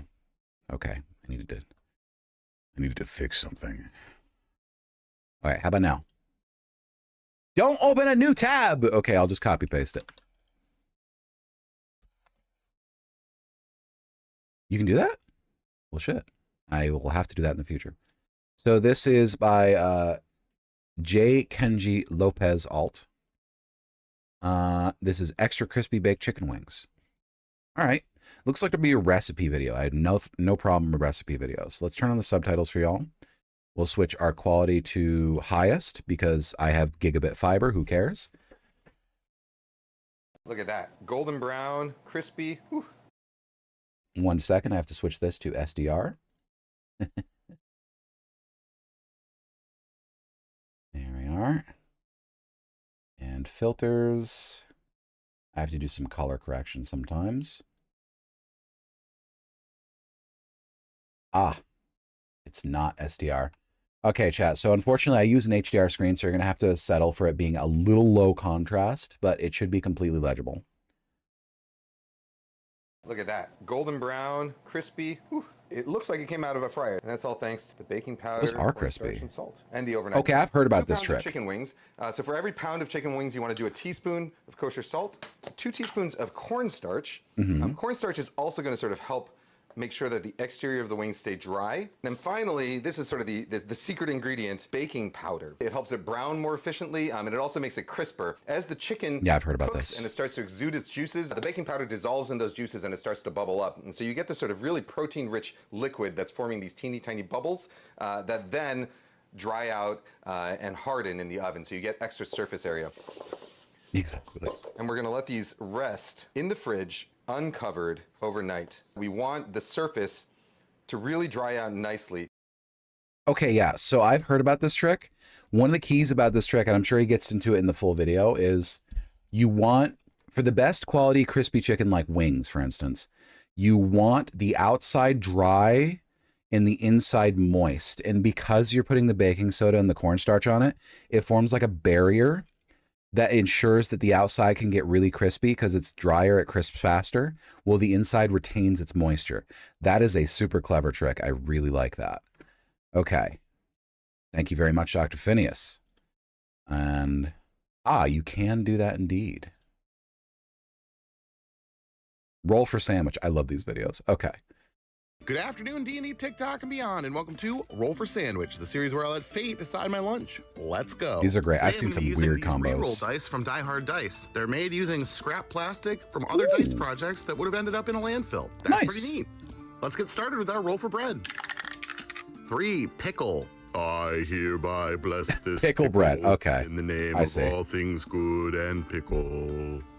All right, so pickle sandwich get some today. We're good gonna cut it in big half, ass and I'm fucking gonna use pickles. this melon baller, well, I guess in this case, pickle baller, to scoop Jimmy out John's some has of the pickle inside of the bread? Pickle. I may have borrowed this idea from a certain What? sandwich chain that has 2 first names, but we're gonna see how roll.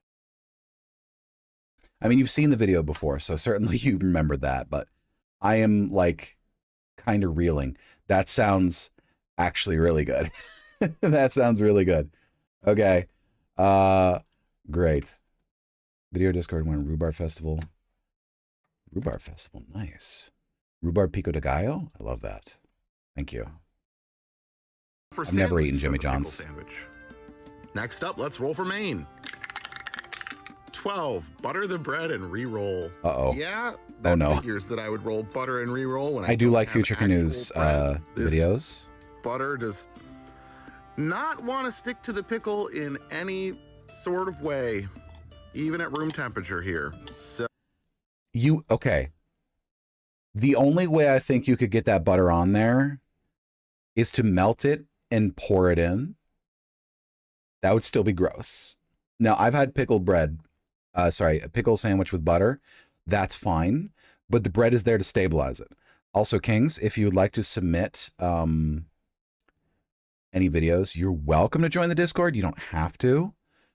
You can just DM me a link and it'll be fine. Just like preface it with like a word so Twitch doesn't think you're spamming or anything. Put a word in the message. Let it solidify afterwards. Yeah, that would work. So, I'm doing my best. Butter and a pickle. Chaos on all fronts today. All right, let's re-roll for our main. 12. More butter. Oh, God. Apparently, I heard about this secondhand. Didn't think that was enough. Struggling today. All right. So, I've heard about this secondhand. Yeah. Well, we've got a lot of butter on this. Good thing he has the divots. Oh, boy. All right, re-rolling for main Sausage. again. Ooh. 9. Pepperoni. I'm just glad it's not butter again. And these small pepperonis will actually fit pretty nicely on this. Is it going to be butter again? We've got something going for us. Let's roll for cheese. Butter. 2. Gouda. All right. Okay. Nothing wrong with a little Aside from Gouda. the I'm gonna extra break butter, one this slice in sounds half quite of good. This is a little bit smaller than a regular sandwich, and it'll be essentially the same as what I normally do. Let's roll for roughage. 3 cucumber and 10 pickles. Apparently, this is Cucumber and pickles. most pickle sandwich. Oh, ever. boy. Cucumbers, Big papa aka pickle. proto pickles, and now some more pickles. I'm gonna use half of the last sour garlic pickle that I have. I just Sour garlic. this Nice. is hilarious. Like I really can't believe how much pickle we have going on. All right, let's get wild with our wild magic roll. It's going to be pickle. You've got to be kidding. What? 18. Pickle spritz.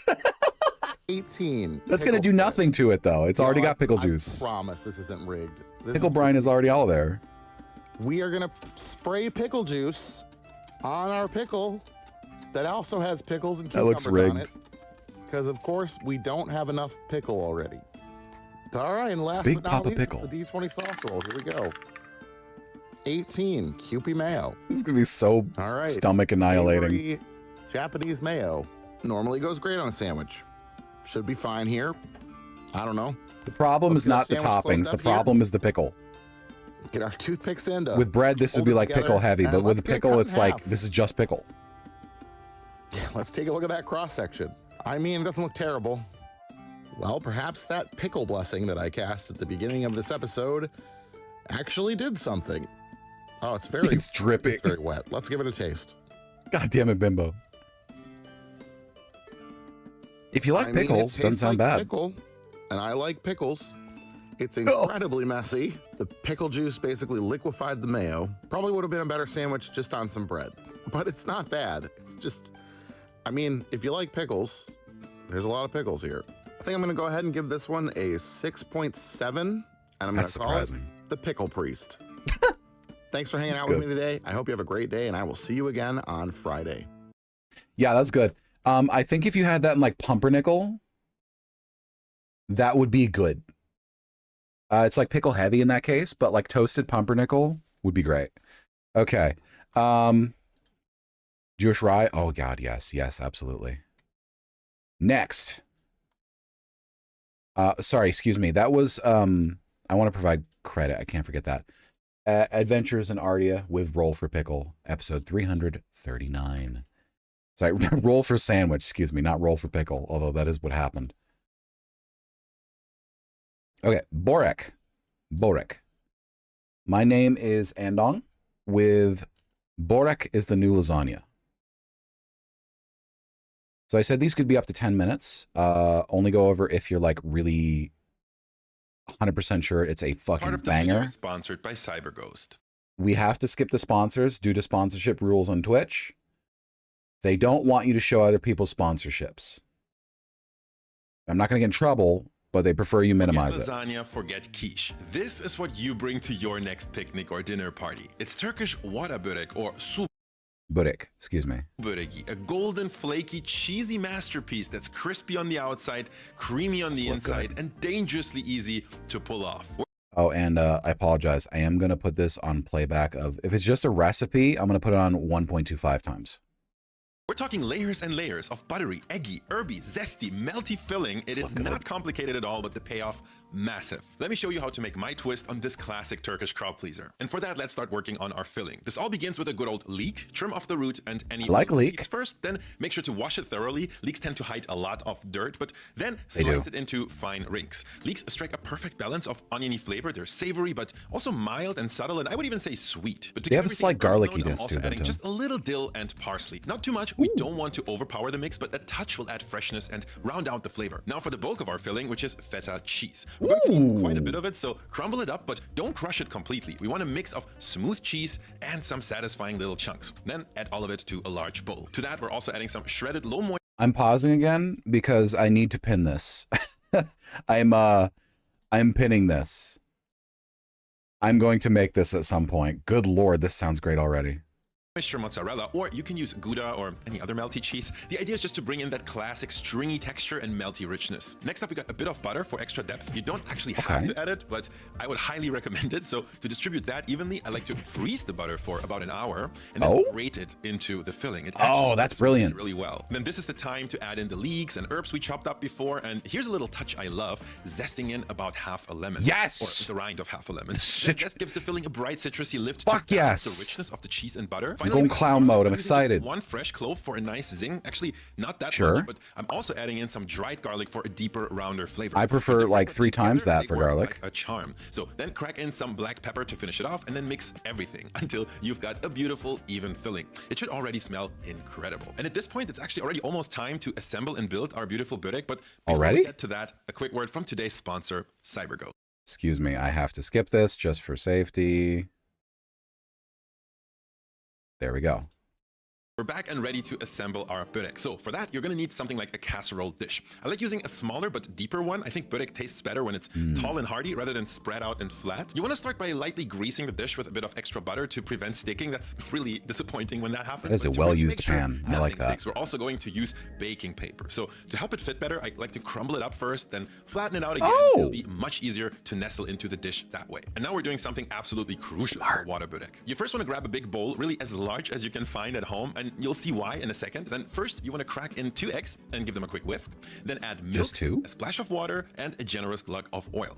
Mix all of these things together, and this is our soaking mixture. It's what makes the egg being the now emulsifier, of course. the hero ingredient without which none of this would even be possible, and that is yufka. Yufka are these large, super thin sheets of baked dough, kind of like giant flatbreads. Honestly, you could make sort of like phyllo burritos almost with these, which I want to try someday, but they're also perfect for dishes like this. So start by cutting the yufka sheets into quarters so you get large triangular pieces. Now here's the key technique. You want to briefly but completely dip each yufka piece into the egg mixture. Then scrunch it up and layer it into the dish. This creates all those lovely little crinkles and nooks that give börek its signature airy texture. But now for the base layer, I like to dip 4 quarter sheets and arrange them into about 1/4 of your dish each. Once that's in, repeat with another layer of just 2 that's quarters brilliant. to create a thinner second layer, then spread half of the filling evenly. It's like pastry. For this recipe, I'm actually using quite a lot of filling. You definitely don't have to go that route. I would say even half of the amount of filling could already make a decent börek. I just like them really stuffed to the brim, but you know, the total amount is up to you. No, I'm going to do this with another 4/4 layer that goes on top of our first layer of filling. Oh man, this is getting a little confusing. Then spread the remaining filling over that and then cover everything with a final 4/4 layer, followed by a slightly more even, less scrunched up 2/4 top layer. It's already almost over. The confusing part is over and we're moving to the easy one. For that, you want to grab a chopstick and poke some holes all over the börek. Don't worry, they won't be visible later. This just helps the steam escape so everything bakes evenly and doesn't puff up in the oven. At this point, you should have a little bit of the egg mixture left. Nothing wrong with that. 2 tablespoons of that. Mix in 1 more egg and then brush that over the top like an egg wash kind of. And then let it soak in for a moment, which is when I like to tidy up the edges with a dough scraper. Just, you know, kind of tuck them in. That's optional, but kind of satisfying. To finish, sprinkle over some nigella seeds, not to be confused with I don't have any of those. They may look similar, but the flavor is completely different and very classic for Turkish pastries. But speaking of sesame, I also like to add a few toasted white sesame seeds for good measure and to round off the flavor. With that, our börek is, well, not quite ready to bake. It's ready to rest because it's a vegetarian börek. For 30 to 60 minutes, so the egg mixture has time to fully soak in. This step is really crucial for a good, juicy börek. Then after resting, place the dish in a preheated oven at a low temperature. About 150 degrees Celsius is good. And bake it on the bottom rack. This is important because the bottom tends to underbake while the top crisps up quickly. So we're baking low and slow from the bottom up. You really want to give this like an hour or so, but keep checking in to make sure it's not ballooning or burning. Mine didn't balloon, thankfully. If all goes well, you'll be rewarded with a golden, slightly crispy top. At this point, cover it loosely with foil and let it rest for another 30 minutes or so it can cool and set. I'd have a hard time doing that. Right out of the pan thanks to the sling we kind of built. And now, the moment of truth, slice it up and marvel at the holy shit. Refilling. This verdict is delicious in almost any form, hot, warm, at room temperature. I think it's actually best at room temp, but that's just me. You can always reheat it in the microwave, air fryer, or even a frying pan. But most importantly, this verdict is guaranteed to make your next picnic, dinner party, or tea time absolutely unforgettable. One of the things I really love about this dish is that you make it, and then it's just ready. You can either have your guests took like a half an hour at most, not including the sit times. Anything else. Now, of course, you can also play around with all sorts of different fillings. The cheese is just one of many. There's also meaty ones. There's like one stuffed with potato, which I think is actually kind of good. Let me know in the comments what you love to stuff your buttocks with. Thank you guys for watching, and I'll see you in the next one. Okay, that was My Name is Andong with Burek.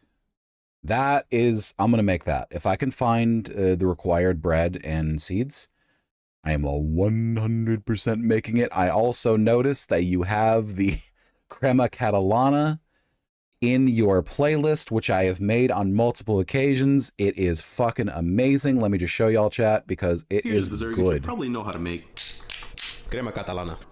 It's kind of like creme brulee and flan had a baby together. 5 egg yolks and half a cup of sugar. But act quickly because the sugar can actually cook our egg yolks. So keep whisking it until it's nice and It doesn't actually cook them. It causes them to solidify so they appear cooked. But he's correct. You got to do it quick. Now in a separate container, 2 tablespoons of cornstarch. I'm gonna add 1 tablespoon of water to make a slurry. Update, it was 2 tablespoons of water I used. Set this aside. Now in a pot, I got 2.5 cups of whole milk. But what really separates crema catalana from all the other things is that it uses citrus. I'm sorry about that. So we're gonna put in some orange and 2 pieces of cinnamon sticks, but y'all already know. A little bit of fire makes it deli bueno. What? That's true. Heat this up just until it's simmering and then take it right off the heat. Let me show you how to temper properly so that we don't scramble our eggs. Hot liquid, just a little bit goes in at first. Slow, chat. Slow is good. Just keep things moving. And there we go. Now we're gonna put it back into the pot and cook it on low until it becomes a pudding. Continuously stirring, making sure that no parts of this become scrambled eggs. Look at that, no lumps, like a clean mammogram. Because we already cooked the eggs, it doesn't really matter what dish you put them in. Now you just chill them overnight. Put a little bit of sugar on top, and then we're gonna. To be clear, they also make incredible just normal pudding. Everything is caramelized. Before having this, I never used to think it'd be better than creme brulee or flan, but I think it might be better. Delicious. Part of this video is sponsored by Cyber. Okay, so yes, that was that crema catalana. So good. So good. I've actually been inspired to make crema catalana rice pudding, believe it or not. I think I'm just going to do the same thing, but just add a little bit of rice in the cooking stage. It should be fucking fantastic. And if I add a little cinnamon on top at the end. Oh, don't worry about it, Marky. Remember, cooking is... Oh, okay. Yeah, I see you, Kings. I saw your message. Cooking is, it's all about fucking up. So genuinely, don't worry about it. The worst that happens is that you get, you know, just the opportunity to try again. A lot of people's problem who think they can't cook is that they are afraid to mess up. Or they don't follow instructions. If your issue isn't that you're afraid to mess up and you know you're following the instructions, then you just got to try again. And if you're afraid to mess up, don't be. No real consequences. And if you're not following the instructions exactly, just do that. Then you should be okay. So this is... Oh yeah, well, no, that's where you just have to get the technique down. For me, I almost had that happen to me, but what I did was when I saw it starting to lump out, I rescued it in time by just increasing the pace and breadth of my stirring. My recommendation is to, if you're trying to stir it and you're afraid to get scrambled eggs, make sure that you're using a whisk that is like silicone, or that you have a pot that is like a steel bottom that doesn't matter if you scrape at it, and just broad, constant gestures. Don't stop. Don't miss any areas. Oh, geez. Well, you know, either way, just make sure that you don't give up. That's the only thing. We're going to take a quick ad break because Twitch makes me. I'm going to stretch. I'm going to hydrate. Make sure y'all do the same, okay? I'm still here. I'm just stretching. Buh. That's some good shit.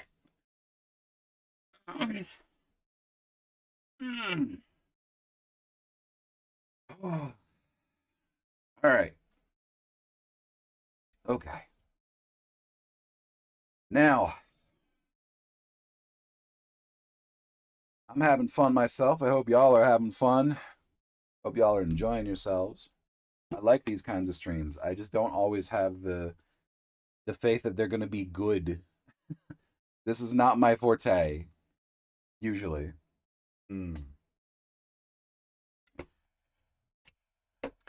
Not my forte. I find that I am much better at chatting streams when I have a goal. Because without a goal,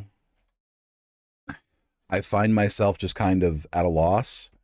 And I feel like I'm floundering, which people can tell.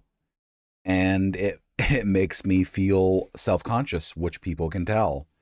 And that, you know, it's sort of a vicious cycle. Yeah. Should be done with the ads in like 2 minutes, maybe a minute and a half. Ooh, you put Arabic coffee in there. I like that. Okay. Oh. Ow. There's still time, by the way, if any of y'all are wondering, to put links in the Discord for Media and Memes channel. There's a thread called Submit Here, right below the @here. Don't be shy. If I don't have time to get to it, it's no big deal. We can do it another day. Because I'd like to do another Just Chatting stream. If we need to finish up the watch list of food-based videos, we will finish it up then.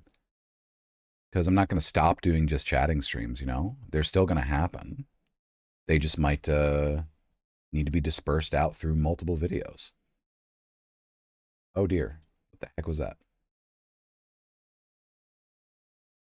Do you have anything other than Discord? You can DM me on Blue Sky if you're on Blue Sky, or you can DM me on Twitch. Just make sure you include something other than the link in the DM on Twitch, because they might think you're trying to spam somebody. But otherwise, we're good. Yeah, any of those are fine. Ignore that. I'm just going to put that there. Don't worry about that. All right. Oh, ad break is finished. Welcome back, y'all. All right. Let me double check the Twitch page just in case, by the way. Nope, we're all good. Okay. Geez, Wayne Radio TV just got a level 9 hype train. That is wild.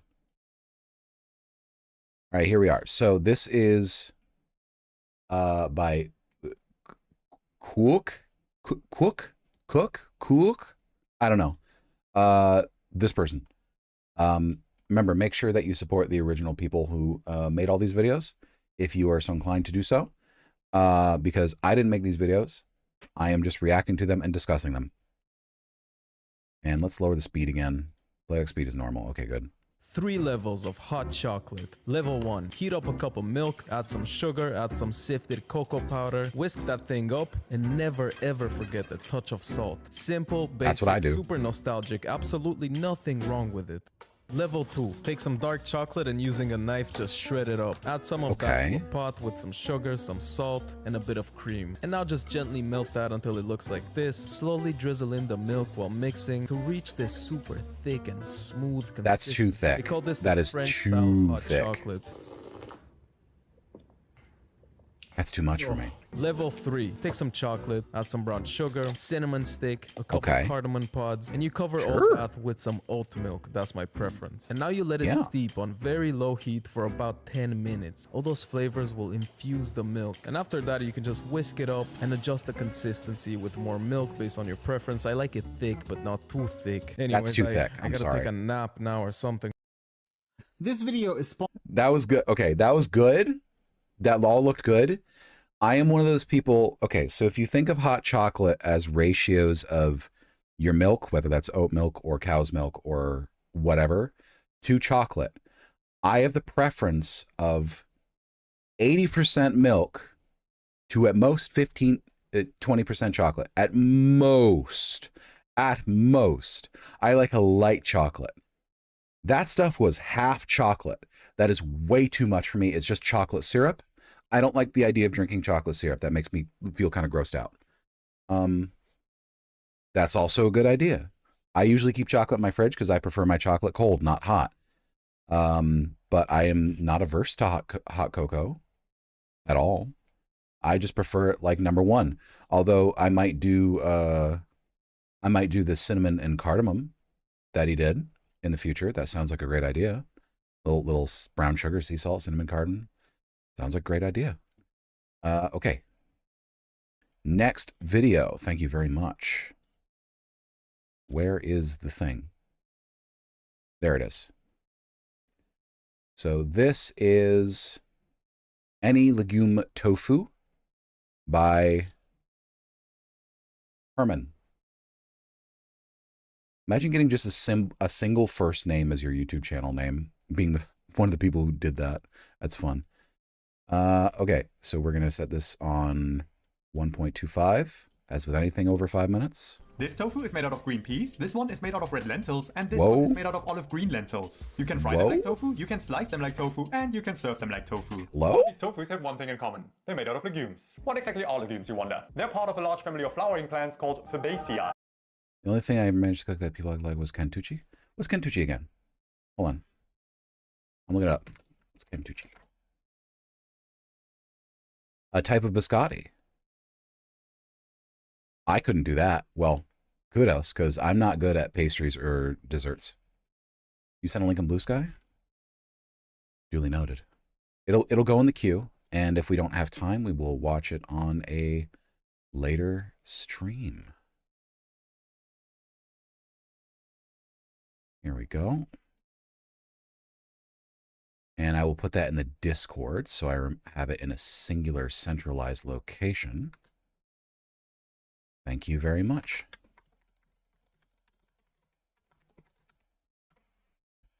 Okay, cool. But basically, they're nothing else than the seeds from which those plants grow. It's crazy to think that all of these chickpeas have the potential to grow into a plant like this. But that's exactly what legumes are. And because most legumes have a similar chemical composition, we can use them for similar things. For now, that means turning them into tofu. But before you rush off and really use any legume to make tofu, please watch the warning at the end of the video, because there are some differences you should know about. But for now, is that a health warning or a quality warning? Peas, red lentils, and olive green lentils to... I am inclined to do these two on the left, the peas and the red lentils, specifically for visual appearance. I have nothing against any of these. All of these sound really good. For flavor, these two on the left especially sound fantastic. Red lentil looks super striking though. I can imagine making like mapo tofu with red lentil tofu. And the tofu is just like, starts like bright pink before the sauce. That sounds cool. See how each of them turns into Burmese-style tofu. But don't use tinned legumes for this. They are already pre-cooked and don't have the same properties as dried legumes anymore, so they won't set as well. In my last video, I already mentioned that this type of tofu is actually Burmese tofu, not Chinese tofu, which is the tofu you'd usually get at your grocery stores. So the texture is a little bit different, which I'll show you later on. Smoother? The principle here is always the same. Start by soaking 100 grams of your dried green peas overnight, or for at least 8 hours in plenty of water. They will expand a lot, so make sure to choose a large enough bowl for this and cover them with at least 3 times the volume in water. Just to compare, this is before soaking and this one is after soaking. The next day, you can strain them through a fine sieve, and you won't need the leftover soaking water anymore. Now grab your high-speed blender and add the soaked peas together with 250 milliliters of fresh water. Better than mashing them by hand. It'll completely smooth. At this point, you can also add flavors like ginger and chili if you like. Check out my previous video if you want to see how. After you've blended it for around 1 minute, pour all of the liquid into a frying pan.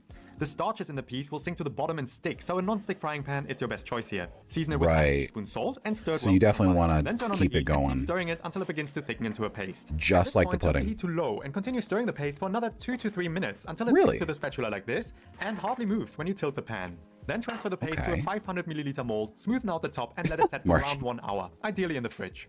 After 1 hour, this is the result. Just the chilled? Has set and easily pulls away from the sides. You should be able to turn it out like this and slice it with a knife. If it hasn't set properly, then your piece might still be raw and you should not eat That's it. it? Instead, cook it a little longer with a bit more I guess it's because it's not Chinese tofu. If it has set properly, you can eat them straight away. Or cut them into cubes like this, which you can fry together with some oil and salt in a non-stick frying pan, turning them once until they look crispy. So here's how it actually works. When you're heating the liquid, that's so simple. In the legumes, which means that together with the starches, they form into a thick paste that then sets into a soft block as it cools down. And now we're going to try the same thing with red lentils. Technically, you don't need to. So hang on, isn't like Chinese and Japanese tofu fermented partially, like lightly fermented? Is that the difference here, that this is non-fermented?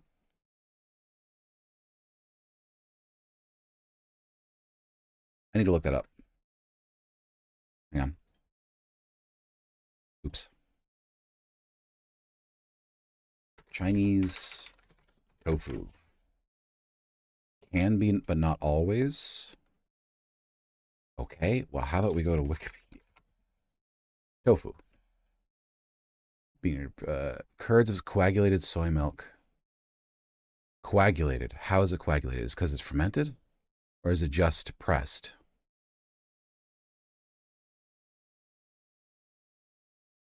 Hold on. Let's just look for ferment. Oh, okay. I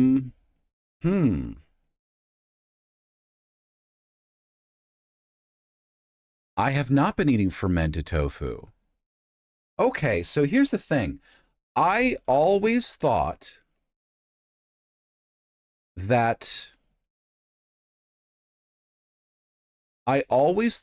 tofu that I eat in most dishes, yeah, usually it's cloth pressed. I always thought the tofu I ate in dishes was usually, typically speaking, lightly fermented. This makes it so much easier to make. Holy shit. I was so wrong.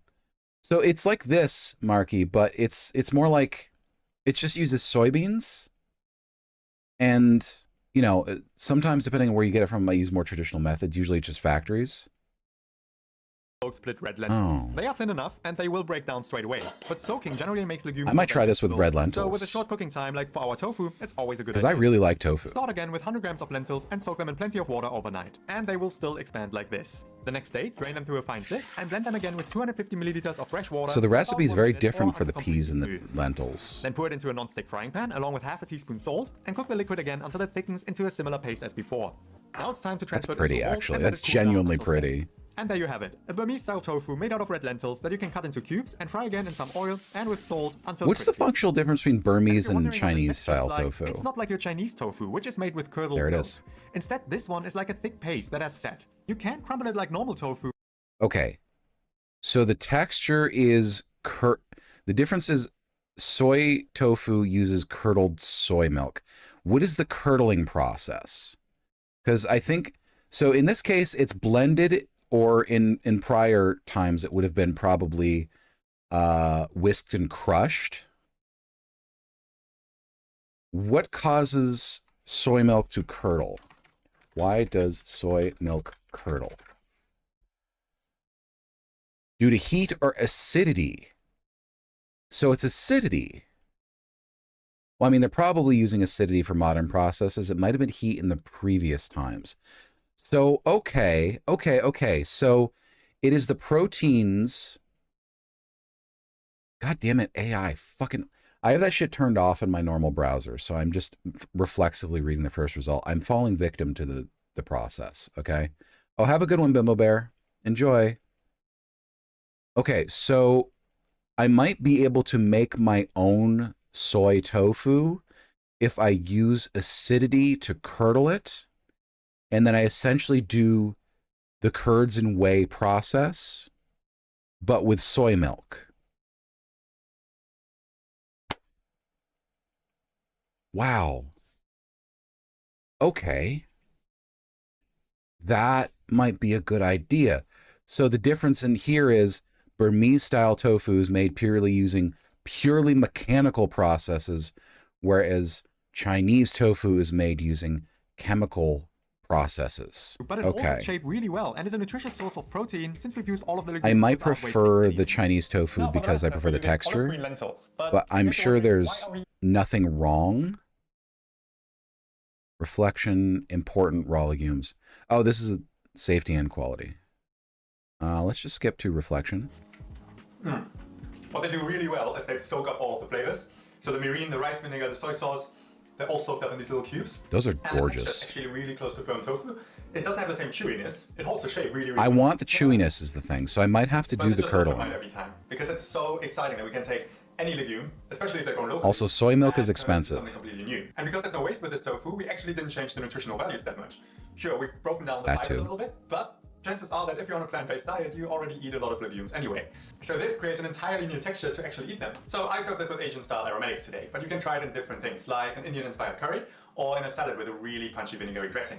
And that's how you make tofu out of any legume. But there needs to be a word of warning there, because although you can make tofu out of any legume in theory, they need to be cooked properly to be safe to consume. Of course. Basically, legumes contain natural toxins so that they're not eaten by predators in the wild.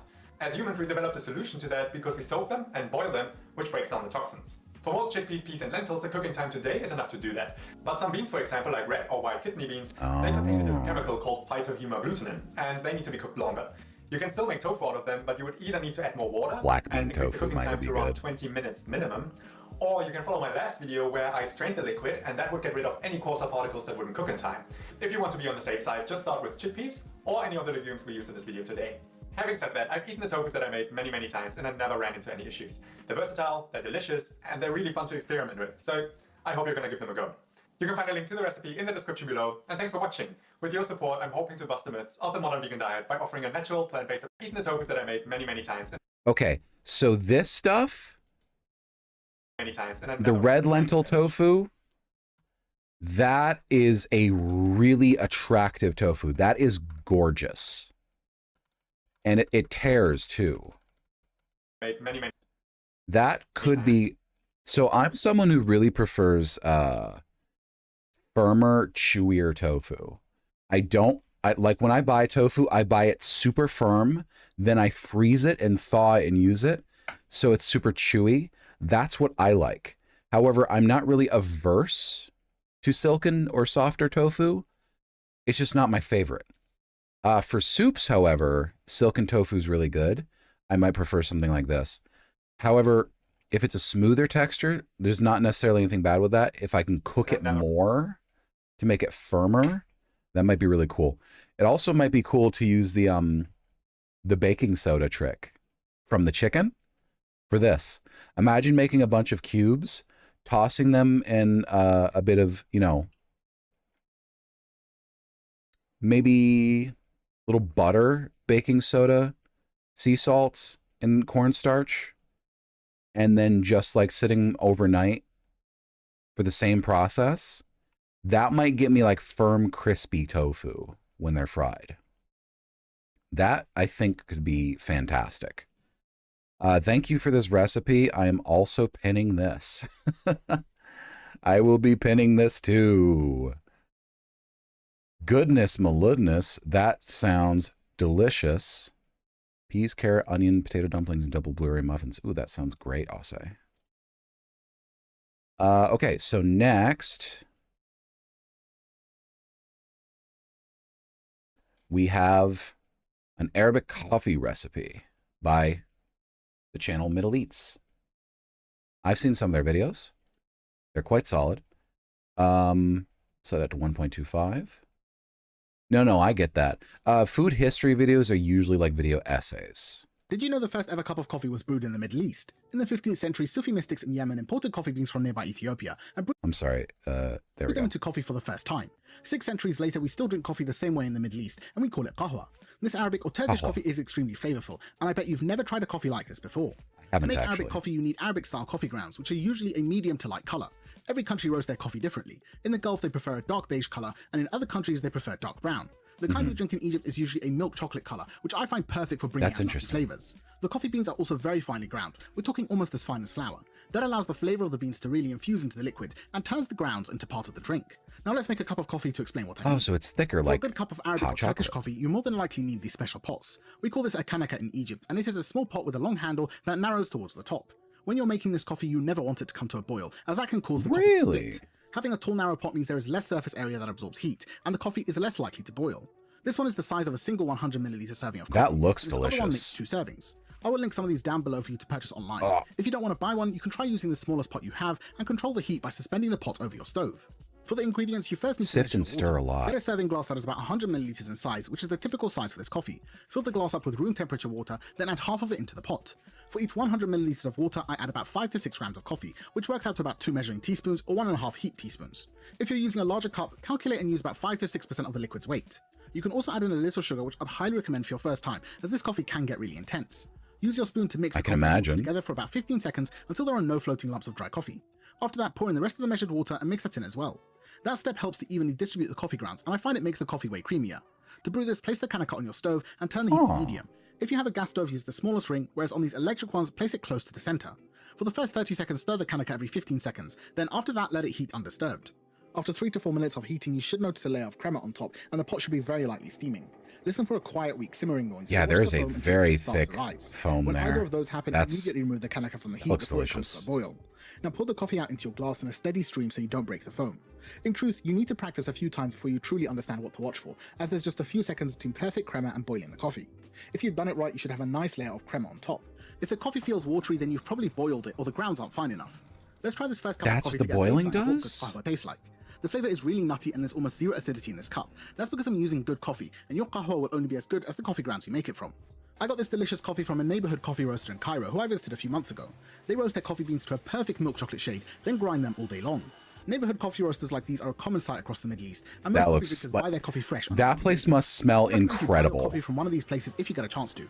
Assuming you don't have a neighborhood roaster, you can also buy Arabic or Turkish coffee online. It's usually pretty decent, but there is a risk of the coffee going stale. Here's some good brands that you can find on Amazon, which I'll link below. I don't drink much coffee, so my coffee always goes stale. Also, I have one of those. Those are great. A very good coffee grinder to do this. Let's try this out using my regular spice grinder. First up, I've got some square mile coffee beans by YouTube's very own James Hoffman. I use these excellent beans in my bean-to-cup coffee machine every day, and they're perfect for espresso. They're significantly darker than the beans for Arabic coffee. I actually own that same bean grinder. I'm not even kidding. A lot of pulsing, and in the end, we are left with a decent, albeit very dark-looking coffee. Let's put this to the side and make our second experiment. Another option is to roast. Those look like peanuts. That's fun. I got these green coffee beans from a Yemeni vendor who explained the roasting process to me. First, you place a dry pan on the stove over medium-low heat and pour in a load of dry green coffee beans. Spend a few minutes picking out the ugly-looking beans and anything that doesn't belong, then turn the heat to medium. It will take about 30 to 40 minutes to roast these beans, and you have to stir the pan the entire time. The beans turn yellow, then toasted an afternoon. Chocolate brown. At this point, you should stop cooking the beans and let them cool. However, it's hard to judge their doneness. When the beans are roasted to your liking, get them out of the pan right away to cool down. After pouring mine onto a tray, I took a way over roasted, he and blew air says. onto the beans to help them cool. This also got rid of some of the coffee bean skins, which is the shiny layer on the outside of the beans. After cooling them, I ground the beans into a fine powder, which turned out almost identical to the espresso one. I obviously way overshot milk chocolate brown by about 3 to 4 minutes, so keep that in mind if you're home roasting. It's a difference of 3 to 4 minutes? Coffees are quite a bit coarser than the one I brought. So it's not close. entirely clear if they'll work in qahwa. I'd recommend that if you do plan on doing this, get a grinder that can make grounds as fine as flour. Before we make this into coffee, let's add some traditional flavorings to our grounds. We often flavor coffee in the... I'm gonna add one of those I'm gonna add one of those little coffee pots to my throne. I'm adding one of those to my throne. Cause that looks really good. Holy shit.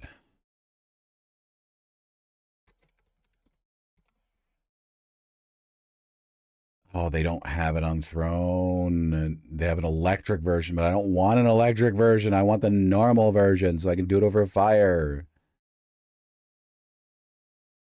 What is it called again? Hang on. I need to find it. Okay. It's called... I will link some of these... It's already what I put in. Damn it. Way overshot milk chocolate brown by about 3 to 4 minutes, so keep that in mind if you're home roasting. Apart from the color, these two home ground coffees are quite a bit coarser than the one I bought, and it's not entirely clear if they'll work in qahwa. I'd recommend that if you do plan on doing this, get a grinder that can make grounds as fine as flour. Before we make this into coffee, let's add some traditional flavorings to our grounds. We often flavor coffee in the Middle East with subtle spices, including cardamom, mastic, and nutmeg, though people use all sorts of spices. I'm adding 1 cardamom pod, 1 small piece of mastic, and a bit of nutmeg with a few more coffee beans. Sorry for the interruption. I need to know. Mastic, Wikipedia. It's a plant resin obtained from the mastic tree known as the tears of Chios, being traditionally produced on the island of Chios, and like other resins is produced in tears of droplets. So it's not an herb or a spice, it's a resin. You hate coffee, what do you think? I mean, you could probably use that for anything you want to heat in small doses. It's an evergreen shrub, so it's somewhat related to pine. When chewed, it's chewable. Yeah, it's pine and cedar similarities. So the mastic will probably add a sort of fresh evergreen quality. Ibrick coffee pot? Let me check. Ibrick. No, nothing. Turkish coffee. Okay, so it's not available. Okay, I'd have to get it through Amazon, but I am going to add it to my throne regardless. I think I want to do a copper one.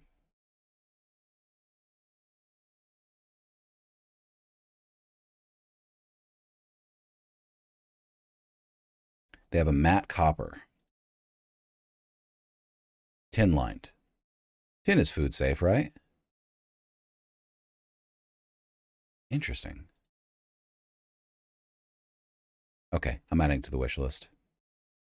It's 1 millimeter thick. That's pretty thin, but it's still doable. For coffee.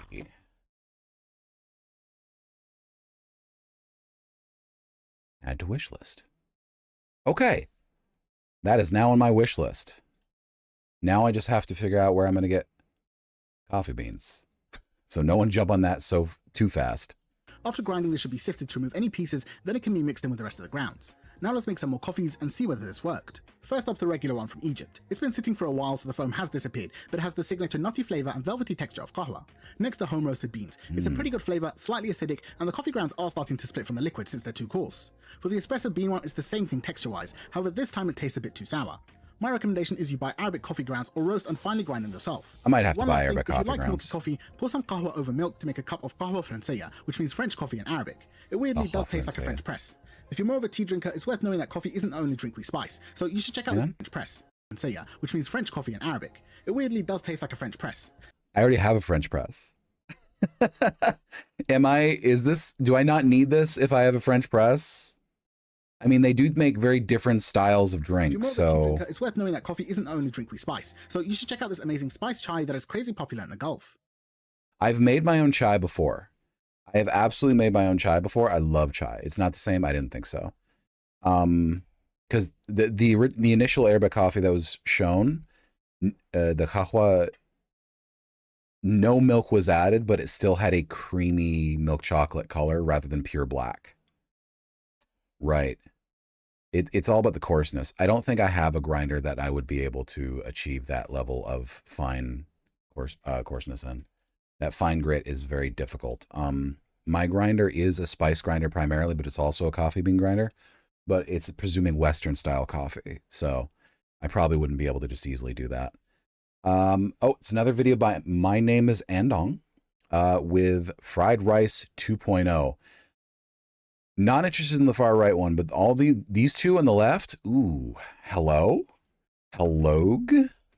Yes. Into What's that. up, guys? Welcome to the first and maybe last edition of Fried Rice Friday. I've said it on the channel before, and I'm gonna say it again. I love fried rice, and I consider myself to be a master of fried rice. But today, today will be different. I want to get experimental and try making fried rice inspired by falafel, then fried rice that tastes like a cheeseburger, and for dessert, why not make some chocolate fried Too many rice? chases and How is all grinder. of that even possible, you're asking? Well, I'll explain. Normally, fried rice is a dish made from leftovers. And not just because you can put anything you like in there, you know, leftovers, duh, but because you actually get the best results if you use stale rice from the day before. And normally, that really is the secret that gets you this amazing grain by grain mouthfeel of classic fried rice. And if you ever tried making it from freshly cooked rice, you know Doesn't work that the same. doesn't end well. It You gets just get mushy. one big hot mess, and it's nothing like what you know from the restaurants. So wait, does that mean I can't just, you know, use this rice to make myself a bowl of humble fried rice for lunch today? Well, in the traditional way, no, you can't. But I recently stumbled upon this really interesting method that kind of changes the game for me. Here's how this basically goes. You add a bit of oil or any other fat into a frying pan. Non-stick works best for this, I find. You Raw then grab rice some fried? unwashed, dry white rice. It works with almost every time. And then toast that rice in the fat for a few minutes, just until it smells good and you begin getting the first brown specks on the rice. Add around 1 3/4 cups of water per cup of rice. This is like the straight pasta into the pan. method. And you can add a bit of salt or any other seasoning if you like. Then give everything a quick stir, cover with a lid, and let it cook on the lowest heat. You're cooking the starches and you're forming a barrier on each individual grain by applying the fucking Maillard effect to the outside. Okay, that's brilliant. For at least 20 minutes. And that's pretty much it. You're gonna get a perfectly cooked rice that has some nutty notes from the toasting. It might even have a little bit of a crispy crust, and it's gonna feel a lot less sticky than your regular steamed or cooked rice. And while I'm not 100% sure on what exactly is going on there on a molecular basis, I'm pretty sure it has something to do with the fact that during the toasting step, the hot oil Pilaf or forms jambalaya? something like a protective film around the grain. You're right. From getting mushy. And while the result might not be exactly the same as fried rice, especially not from a restaurant with a high-end wok burner, we are definitely getting I do have a good very wok. close to fried rice territory. I have an iron wok. Saved like a ton of time. Now, I didn't invent this method or anything. From, you know, pilaf to paella to biryani, all over the world, different cultures are making rice in a similar way, and they all taste fantastic. But what makes this method truly amazing is not I've made just the jambalaya ingredients, before. but That more shit's the good. fact that this is I love pretty it. much an invitation to enhance and infuse your rice with all the flavors you like. The oil, the water, the seasoning, the toppings. This is what I actually do with pasta, believe it or not. If you want to make a quick fried rice dish. If you want to make a really quick and delicious one-pan pasta dish, you literally just do the exact same thing. Put like a little bit of fat or oil in the bottom of a pan, heat it a little bit, and then pour uncooked dry pasta in there. And then you keep stirring and tossing it with a little bit of salt and maybe a spice or two or herb until it starts getting a little toasty around the edges. And then you just add the water from there and cook it up. And then as it goes, you can add like a stock. You can add your sauce. My rule of thumb is the thicker the sauce, the closer to the end I add it. But you can pretty much improvise incredible one-pan pasta dishes. Like I do like a little stewed tomato, a little bit of leftover sauce that we keep in the fridge or freezer, some onions, some peppers, and like some if I'm willing to turn it into two-pan pasta, I will cook like some sausage sliced on the side, like some Italian sausage, or maybe a little bit of crispy bacon.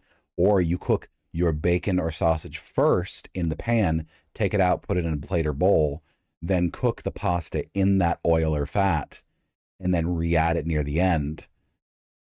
It's fucking phenomenal. I can make an entire massive dinner for multiple people with a single large frying pan. Example 1, falafel fried rice. I'll start by making a spice blend from cumin, coriander seeds, and cardamom seeds. This mixture already smells like amazing falafel, but set that aside at first. For the rice, we'll begin by frying a chopped onion in olive oil until it begins to turn golden. This is when I'll add some minced garlic as well as our spice mix and about half a can of chickpeas, which come pre-cooked, of course. Don't let things burn, but I like to take them quite far to emulate the deep frying aroma you normally get in falafel. And now this is when I'll add my rice, an extra drizzle of olive oil, and stir until everything is evenly coated. It's exactly like this, but with pasta. pasta. I've been doing this for years. I didn't even notice. Cover and cook on low for Could have just done it with rice. Holy shit. You need to note, it's important to let your rice boil, really boil for 2, 3, maybe 4 minutes, and only then turn the heat down. I'm using an electric stove here, which you want a good lot roll. of things really convenient for this method actually, because I can simply do all the prep on high heat, and then when I add the rice, add the water and cover it with a lid, I can then turn it down to low. But because electric stoves, they need a little bit to come down to the right temp, so that's pretty much exactly what I'm looking for in this scenario. If you're using a gas stove, for example, I'd let that go for 2 to 3 minutes on medium high before you turn it down to low, because these things respond pretty much immediately. Now, what would falafel be without herbs? I don't know, but definitely not falafel. So fortunately, while the rice is cooking, we have plenty of time to finally chop some parsley, mint, and cilantro. And since we still have some more time, let's make a sauce. We're gonna quickly mix some sesame paste with a little bit of water first and stir to emulsify until creamy. Then add as much yogurt as you like. Season with salt and pepper to taste, and I have long been in support of adding sriracha to falafel, so that's exactly what we're gonna do. I'm sorry, I just saw that. Easy spicy tahini sauce. By now the rice should be ready, and guys, look at this little toasty crust at the bottom. Yes. Now, stir in some chopped herbs Holy shit. Now all that's left to do is drizzle everything with as much of this. I love adding cold herbs that get partially cooked. It's really incredible how by the this heat of the really dish. does hit all the flavor notes from a real deal falafel, but somehow it's still a fried rice. So are we gonna stop here? Oh no, we have only just begun. Example 2. Cheeseburger fried rice. Once again, we begin by frying some onions. This time in regular cooking oil. Once golden, invite some minced beef to the party and fry until it starts caramelizing. He's got his own beef The next mincer. step is a bit experimental. On top of this whole recipe being experimental, I'm adding some panko breadcrumbs and attempting to toast these along with the other ingredients. My thinking here is that it might add a bit of toasted bread aroma to the dish, which I'm not 100% sure it really does, but I am sure that it kind of sucks up all the oil. So I moved it aside, added a bit of extra butter, and then this is where I first coated my rice before mixing everything together. You know the drill by now, guys. Add some water, stir, cover, and I'm gonna make something like this tonight if I can. Now we actually got an even better crust this time. I think I'm triggering some Persians here, and the smell is beefy and delicious. So let's mess it up. I'm sorry, hang on. Drill by now, guys. Add some water, stir, cover, and simmer for 20 minutes. Now we actually got. Look at that and tell me you are not getting peg owl like. That is not peg owl, because peg owl is always like a byproduct. It has to be. But this is peg owl like. Holy shit, we have a winner. Okay. I'm sorry, I'm salivating. I'm salivating really hard. Oh my God.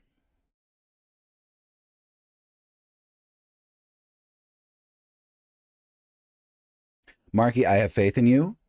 Believe it or not, this is easier than creme brulee or crema catalana. What he's doing right now, so easy. It's fooling you because it's using really good complex ingredients for complex flavors. This is actually pretty easy. I strongly recommend, and I will paste the video URL into chat so you can save it for later if you want. Just follow it exactly how he does it. Don't ever step away for more than a minute and pay attention to it. Babysit a little bit and just follow the instructions as spoken. I think you can get closer than you think. Better crust this time. I think I'm triggering some Persians here. And the smell is beefy. Oh, that looks like peg owl. So let's mess it up by adding some diced dill pickle and stirring that. I would just use dill myself. No doubt. A classic cheesy must come with cheese, but also ketchup come mustard. on. But I'm definitely not gonna just stir these in there and then have every bite taste equally bad. So instead, I opted to turn the rice over onto a plate, drizzle with ketchup, add a few accents of I would add, then a plate. Personally, what I would do is, and I've done this actually before. Yes, exactly, Wabafet. Marky, if you're willing to give it a shot, just... Yeah, I wouldn't do... A slice of cheddar on... Okay, cheddar, that's fine. Cheddar's fine. Cheddar's fine. I thought it was American cheese for a second. I was like, hold on. I would just... do the first one. Do the falafel one if you have the ingredients. If you don't have the ingredients, just leave them out. If you don't have literally any of the spices or herbs, salt, pepper, onion powder, and garlic powder in no more quantities than what he does. And don't aim for perfection. Just aim for, see, you're not making falafels here. You're making something that's reminiscent of falafel. Don't aim for perfection. Aim for edibility. Once it's like, yeah, that's fine, then you can step it up just a tiny bit. You never get the chickpeas into a smooth paste? Well, in this case, he does it with a blender. Don't be afraid to do it with a blender. Top, expecting it to melt away from the residual heat, which obviously wasn't quite the success I imagined, so I kind of had to get out the big guns. I've done this. This is all just for the thumbnail, guys. In your case, I'd actually... Okay, see, that's why you're failing. When you realize that failure is making something inedible, but that's okay, failure is not making something lower than perfection. I know it might seem like, but if I lower my standards, it's going to be worse. That's not what's happening there. Perfection is a target that you cannot hit from the first leg of the journey. You can't. It is not possible. On the first leg of the journey, all you need to aim for is edibility. Once you've mastered edibility, then aim for pretty good. Once you've mastered pretty good, aim for quite good, and then so on and so forth. And the key thing is, here's the key thing. The number of people that have mastered something to the point that they can achieve perfection in the world alive at any given time is between 0 and 5 people at anything. 0 to 5 people alive at any given time who can do anything perfectly. Don't try to be one of those people, because almost nobody on earth is going to be one of those people. I have not achieved perfection on anything in my entire life, but I'm good at a lot of things. Should just do everything in the frying pan on low heat with the lid on maybe, and it's gonna work beautifully. A little bit of extra onion and dill pickle on top. Yeah, that looks good. If this doesn't look like a cheeseburger, I don't know. Well, actually it doesn't look like a cheeseburger, but it absolutely tastes like one, except it has rice. I'm confused. What even is? Gordon Ramsay has said before that he's doing that for the sake of the show. And he only does that in the first place to people who have stated or otherwise... Okay, see, that's a complex. You have a complex. I'm not your therapist, but I am confident in saying that if you believe this, you have a complex. Gordon Ramsay does not treat home chefs like that. He doesn't treat anyone like that, but people who are working for him or who have stated that they wanted to be berated into perfecting their craft. He doesn't treat people like that in real life. That's for the set of a show. Reality anymore. And guys, since we're already on the crazy train now, why not make some dessert? Example 3, chocolate fried rice. I'm not interested in this one. I'm sorry. I don't like sweet dessert rice. Smells amazing. It's got to be puffed or toasted before I like it, if it's sweet. Or chata vibes. Anyhow, once toasty, I'm going in with cocoa powder, as well as a little bit of espresso. I'm gonna watch it. For coffee, but just to enhance the chocolate flavor. Pinch of salt. I wouldn't like and this. Stir. I'm actually gonna use milk to cook this one because why the hell not? And of course, this needs some sugar, which I am adding now in order not to burn it, right? Cover and, well, make sure to keep an eye on it so this doesn't happen. Generally, yeah, boiling milk is milk almost sugar, impossible so it's more prone without to getting that at the same happening. Time, it's a little bit thirstier. It sucks. You've got to babysit that shit. That's a pretty dangerous combination. So you want to make sure to check it about halfway. At this point, I like to add some thick coconut milk and, if needed, maybe a splash of extra water. After another 10 minutes, you should get a creamy I try this. chocolate rice, which Filipino or Mexican viewers might recognize from a similar dish called champorado. But obviously, we're not leaving it at that. We're gonna top this with candy sprinkles, mini marshmallows, and a bit of extra milk chocolate. Decadent, I know, but also one of the most interesting desserts I've tried in a long time, actually, even though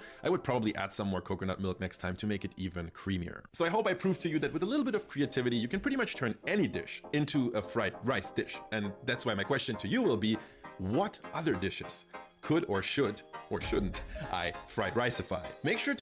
Okay, I'm going to try something like this tonight.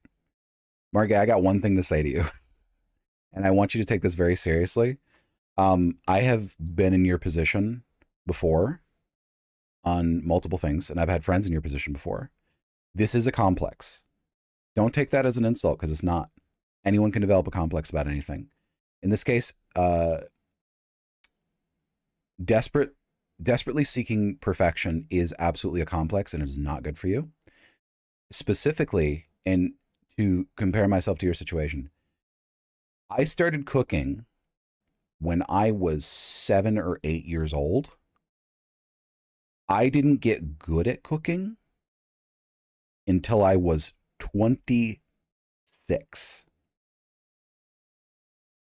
That is the first year of my life that I felt confident in saying I'm good at cooking. It took me almost 20 years self-teaching to get to the point where almost everything I make is really good. I still fuck up sometimes. What you have to do, and I'm very serious about this, if you want cooking to be something that you are good at and not something that you despise, don't cultivate habits that make you resent it or fear it. I've recognized you've reached that point already. Don't berate yourself for that. But I would strongly recommend, instead of attempting ambitious stuff,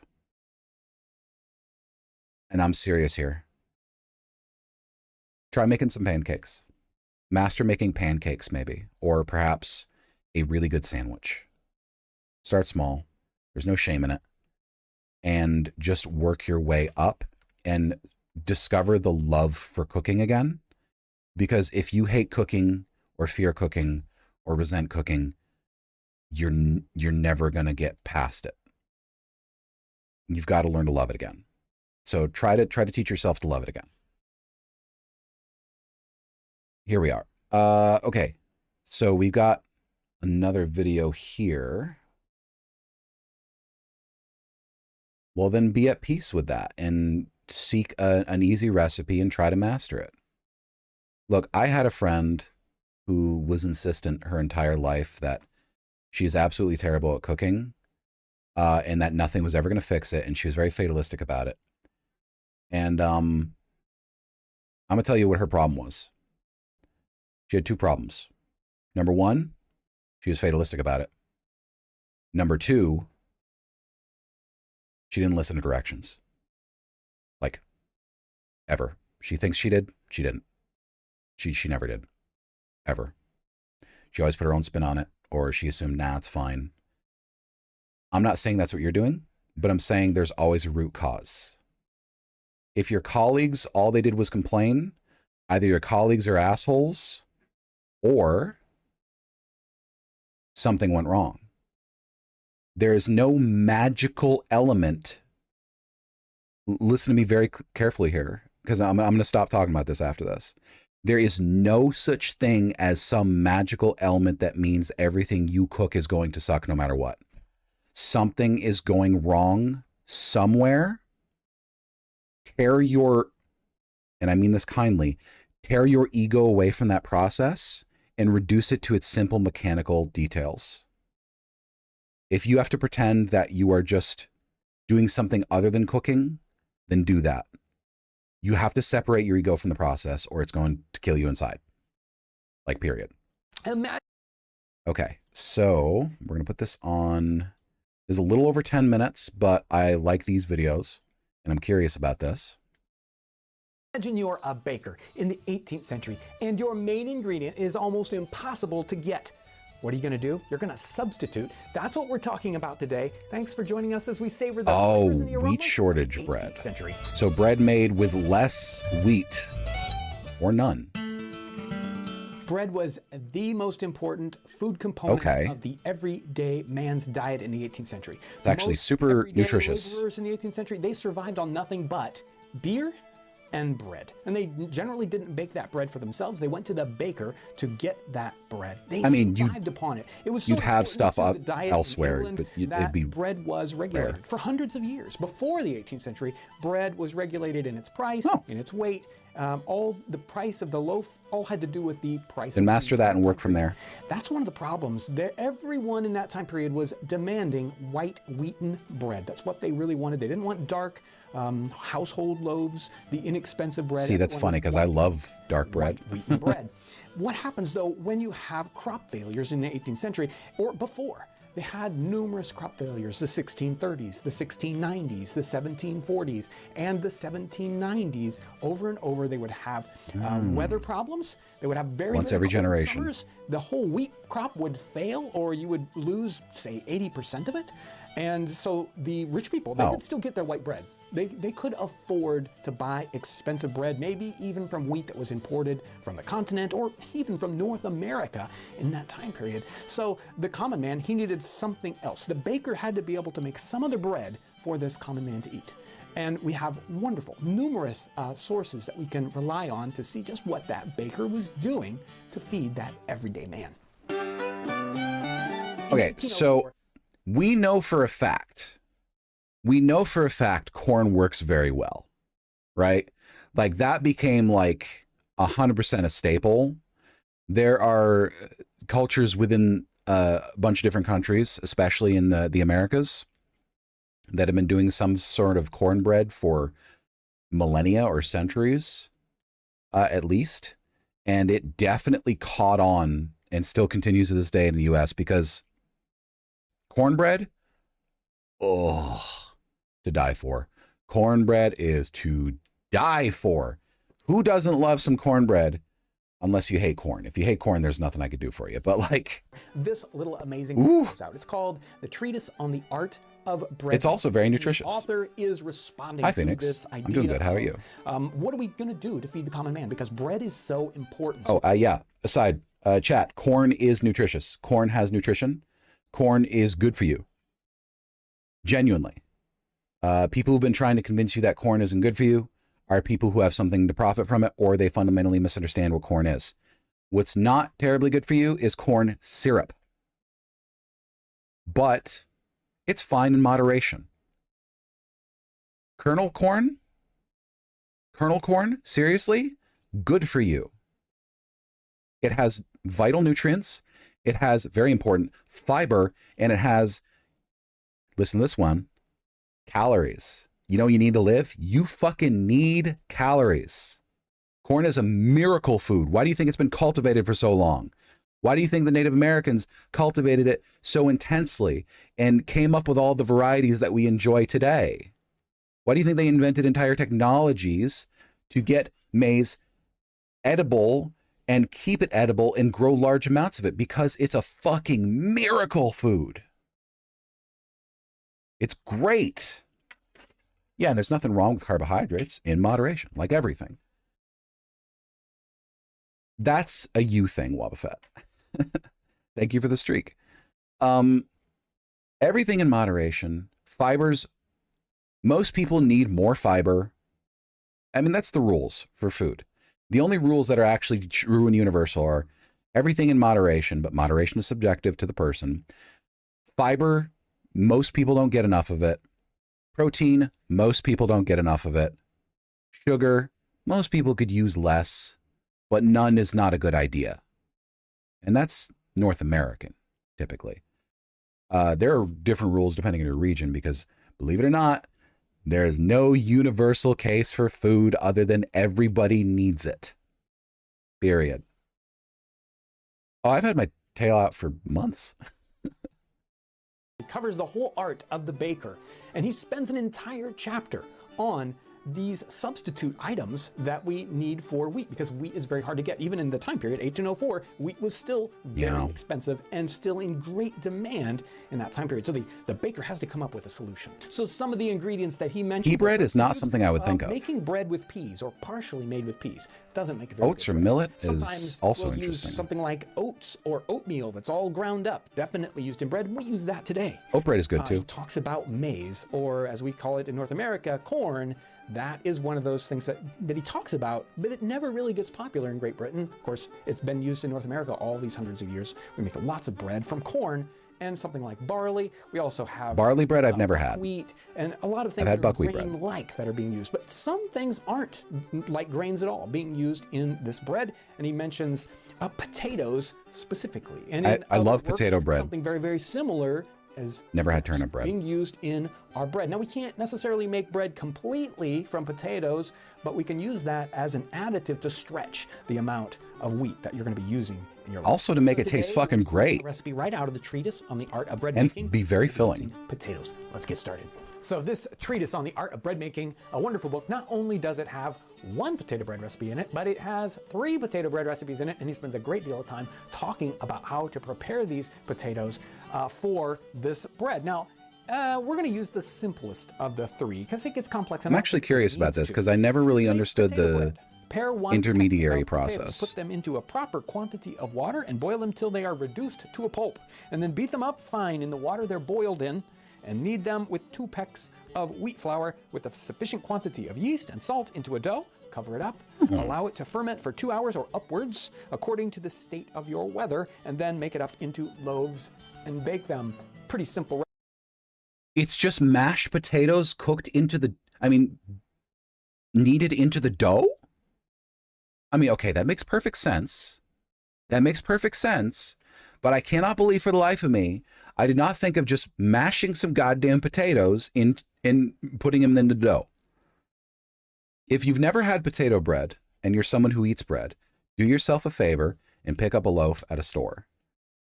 Mashed potatoes used as the liquids. That's smart. Okay. Do yourself a favor, y'all. Get some potato bread if you're someone who eats bread. Because one of my favorite, most nostalgic dishes in the world is, it's not common, Marky, but it's definitely really, really good. Often it's kind of yellowish if it's in stores, both as a side effect if they use Yukon Gold potatoes, or sometimes it's just a marketing technique. When I was younger and I lived with my grandmother for a while, I got into a habit of making, I would take these bright red hot dogs. They were glacier hot dogs. Now you know I'm from the Northeast. I would roll those in a cast iron pan till the outside got a little toasty and crispy and a little bit charred. Then I would put it on a slice of potato bread with sauerkraut and a little yellow mustard. And I would have that with a side of soup. That is so goddamn delicious. Got it, Dr. Phineas. So yeah, he would let it proof. He'd let the dough proof and rise. I imagine you'd have to let the potatoes cool just a little bit so you didn't kill the yeast.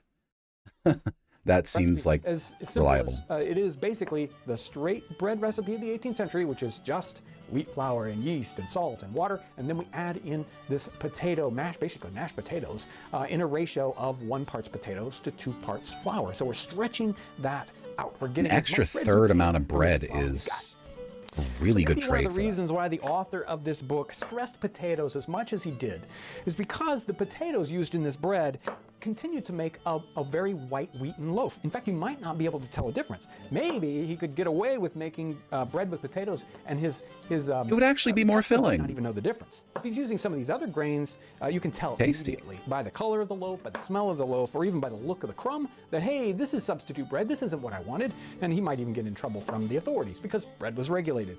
But these potatoes, they make an almost perfectly white loaf, just like a regular white wheat loaf. I like that he uses traditional techniques too, not just ingredients. So the recipe talked about boiling these to a pulp, and sometimes we can interpret that these 18th century recipes as sort of overboiling the food. I don't know if they necessarily did that or it was just how they described it. One of the problems we have with these potatoes is we can overwork them. We can, trying to get them down to that very fine consistency, we can get them to a gloop that we don't want. And so some of these recipes talk about forcing the potatoes through a sieve, just like this one, which is very similar to an 18th century design. And it turns out that if we do that, if we send that through the sieve, it does almost exactly the same. A lot of that's kind of a myth, as though. a modern day potato ricer. So they were doing basically the same operation. So they would just squish this right through the sieve, squishes it down through that, and gives it just the right consistency. Yeah, ricer without works. us having to overwork these potatoes. You don't want like So I kind of peeled potato these off pate. of the sieve, and they're You in want perfect consistency. granular potato Now mash. the recipe calls for mixing up all these ingredients. We've got our main component of flour here. Again, we need 2 parts of flour to our 1 part of potatoes. We've got a little bit of salt, and we're going to use some water. And here's our main active ingredient. It's our yeast. Today we'll use, just Yeast mother. We're getting a little packet from the store, so just follow the directions like that. This, we're kind of using it as they would have done in the 18th century, a barm or a yeast that you get from the brewer, and it's a liquid Oh, okay. yeast. So it's the brewer has the mother. Of making beer. And so I mean, I imagine you'd make your own yeast mother after a while. Ale's probably a little bit better. It won't have the bitter hops in it, or at least as much as a standard beer. But that's what we're going to be using for our yeast today. You can use just regular bread yeast from the store. So the water and the flour, those are the things you're going to adjust to get to that nice soft loaf consistency that you're shooting for. If that ball of dough is too hard, it just cannot grow, and you'll have this dense loaf that doesn't do what you want it to do. And then, of course, if it's too soft, it just sags, and you have this giant flat loaf, which is still good bread, and is totally You want that worth eating. poofy ball. It just isn't as beautiful and isn't quite as easy to use. So our consistency feels really good. We obviously not too hard, not too soft. Looks good. So we can set it in our bowl, kind of bring that around all to the bottom, and then set that in so that it can grow. There we go. He's definitely done this a It's lot. still nice and warm. We're gonna let it set for about that 2 hours. I mean, he says in the recipe, it all has to do about the weather, right? They didn't have as much climate control as we do, so they had to adjust their rise time to their weather. But 2 hours should work great for this. We're just gonna cover this up and set it aside. Now we have to work on our oven, getting it up to temperature so we can bake this bread. I'm interested in seeing this because that's good in this oven. It's got to heat up for an hour or two, just about the perfect time. When this is up to heat, the bread should be cob ready. oven. This oven we made, I don't know, 6, 7, 8 years ago on the channel, but this oven is a long way away from our homestead set where we're going to be doing a lot of cooking. So we're going to be building a new earthen oven, a bigger earthen oven right beside. Look, I'll work through the ad break. Stay tuned. Subscribe to the channel. Hit the notification bell so you can watch us make this new oven. I've wanted to make a cob oven for a few years now, or a stone oven. I mean, frankly, I just want to be able to cook pizza or bread or what have you with materials I don't have to worry about rusting outside, because I live in a decent amount of property.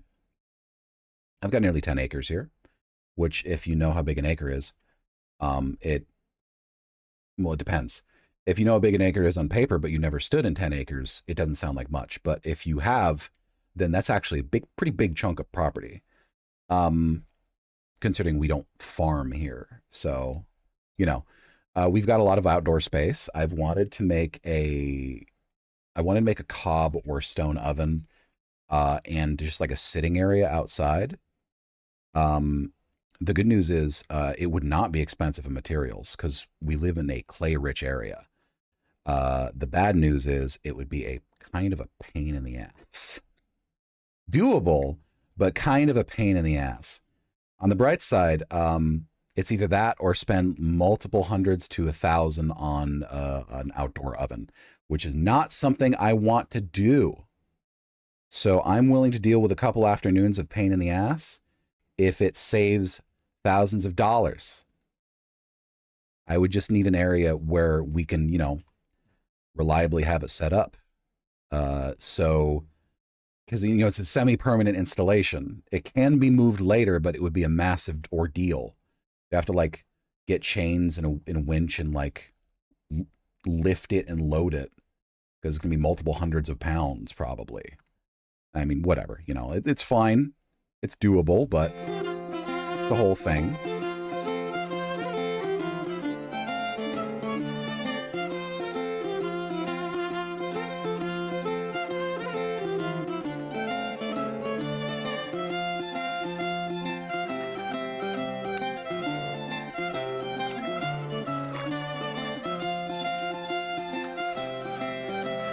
What is happening here? Steaming the oven? Oh, cleaning the oven. Okay, got it.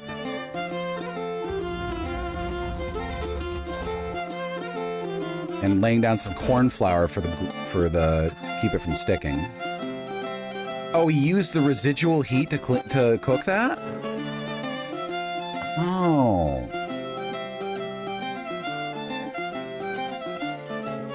I suppose with stone you could absolutely do that. And that is perfectly cooked. Holy shit.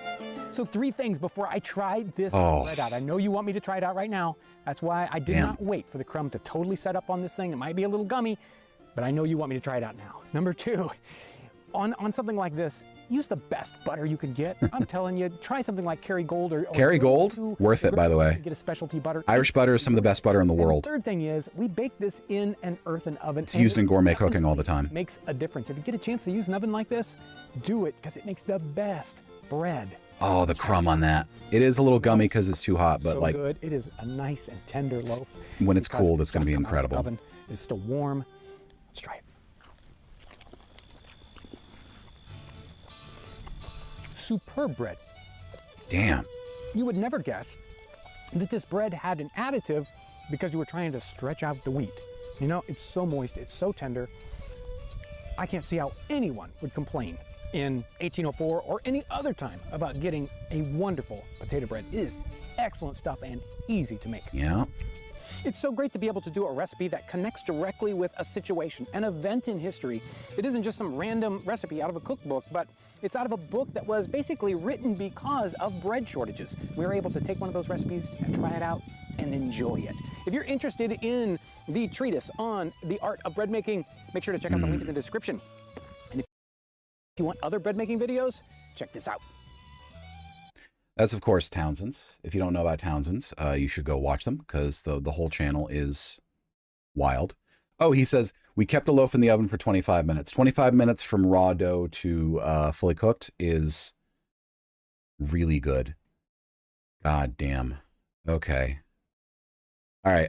Yeah, that was great. We're going to do a couple more videos, and then we're going to probably call it a night. But, like, that's like half an hour more off. So don't worry that I'm going out the door. So we have here a fermentation guide that's actually pretty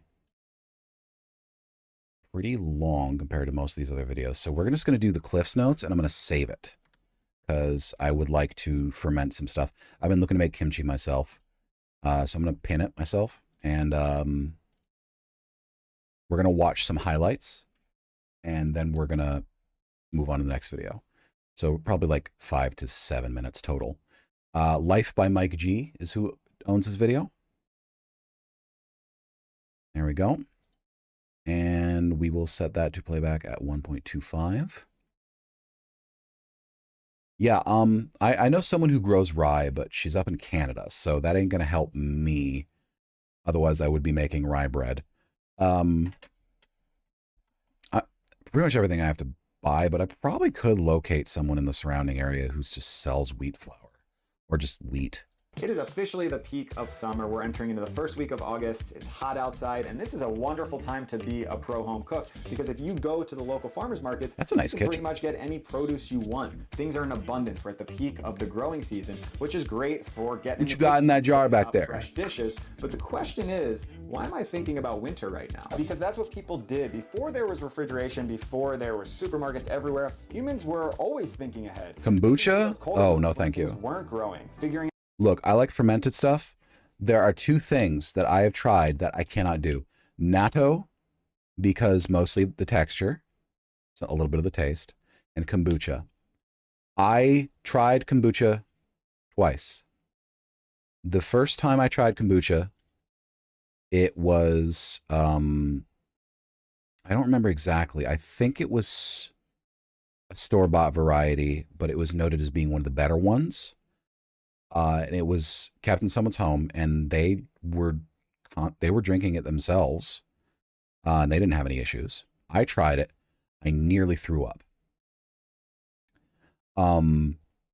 Something about it hit me the same way rotten meat hits me, and just like, done, over. Okay. I tried it again like 5 years later. And if you have emetophobia, sorry, first of all. Second, you may want to mute the next 10 seconds. I bought it at a health food store. It was the best variety they had. It was a strawberry flavor. I mute it again if you unmuted it, if you have this issue. I took one sip. I got a tiny little chunk of the SCOBY, which was not pleasant, but the taste made me 100% immediately. Not joking here. If you have emetophobia, mute. I immediately projectile vomited for about 45 seconds straight.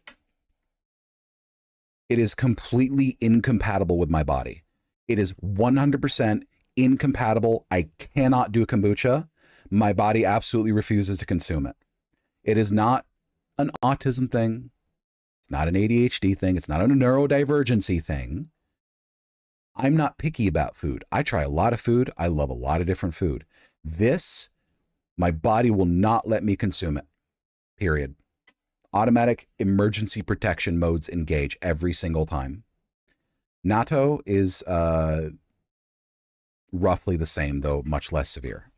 Out how they could take this abundance of food in the summer and preserve it so they could have fresh food all winter long and they could survive those colder months. So in today's video, I'm going to be teaching you one of those preservation. I know everyone says it's good for you. Can't fucking do it. To fermenting vegetables. One of the most vile substances in existence. Pick any vegetable you want, put it in a jar, ferment it so you can have tomatoes with onions all year long. But first, we got to head to the market to pick up some freshies. Okay, so I think we can skip picking up fresh veggies, because that's pretty obvious.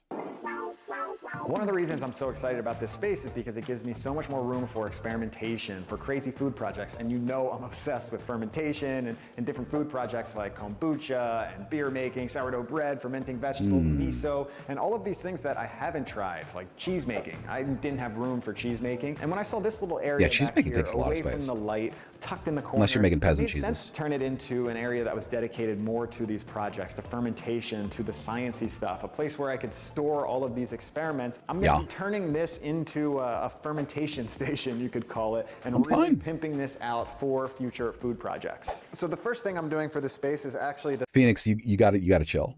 Like, I'm fine. I'm completely fine. I am an adult. I know my own limits and my own tastes. The sponsor of the video, Reclaimed Arbor, and what they do is they reclaim pieces of wood and they cut them in. I don't need to know about your home decor.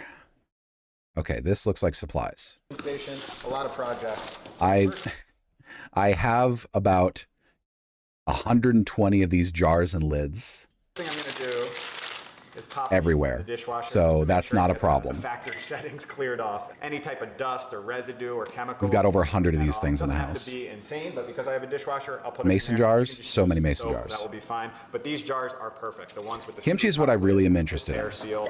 Most fermented foods I'm fine on, but kimchi, I love kimchi. But it will certainly help. Fermentation station looking real good. So I took this shelving from IKEA right here. Okay, don't care about the internal decoration. I'd watch this in my free time, but like, okay, yeah, we're getting to the meat of it.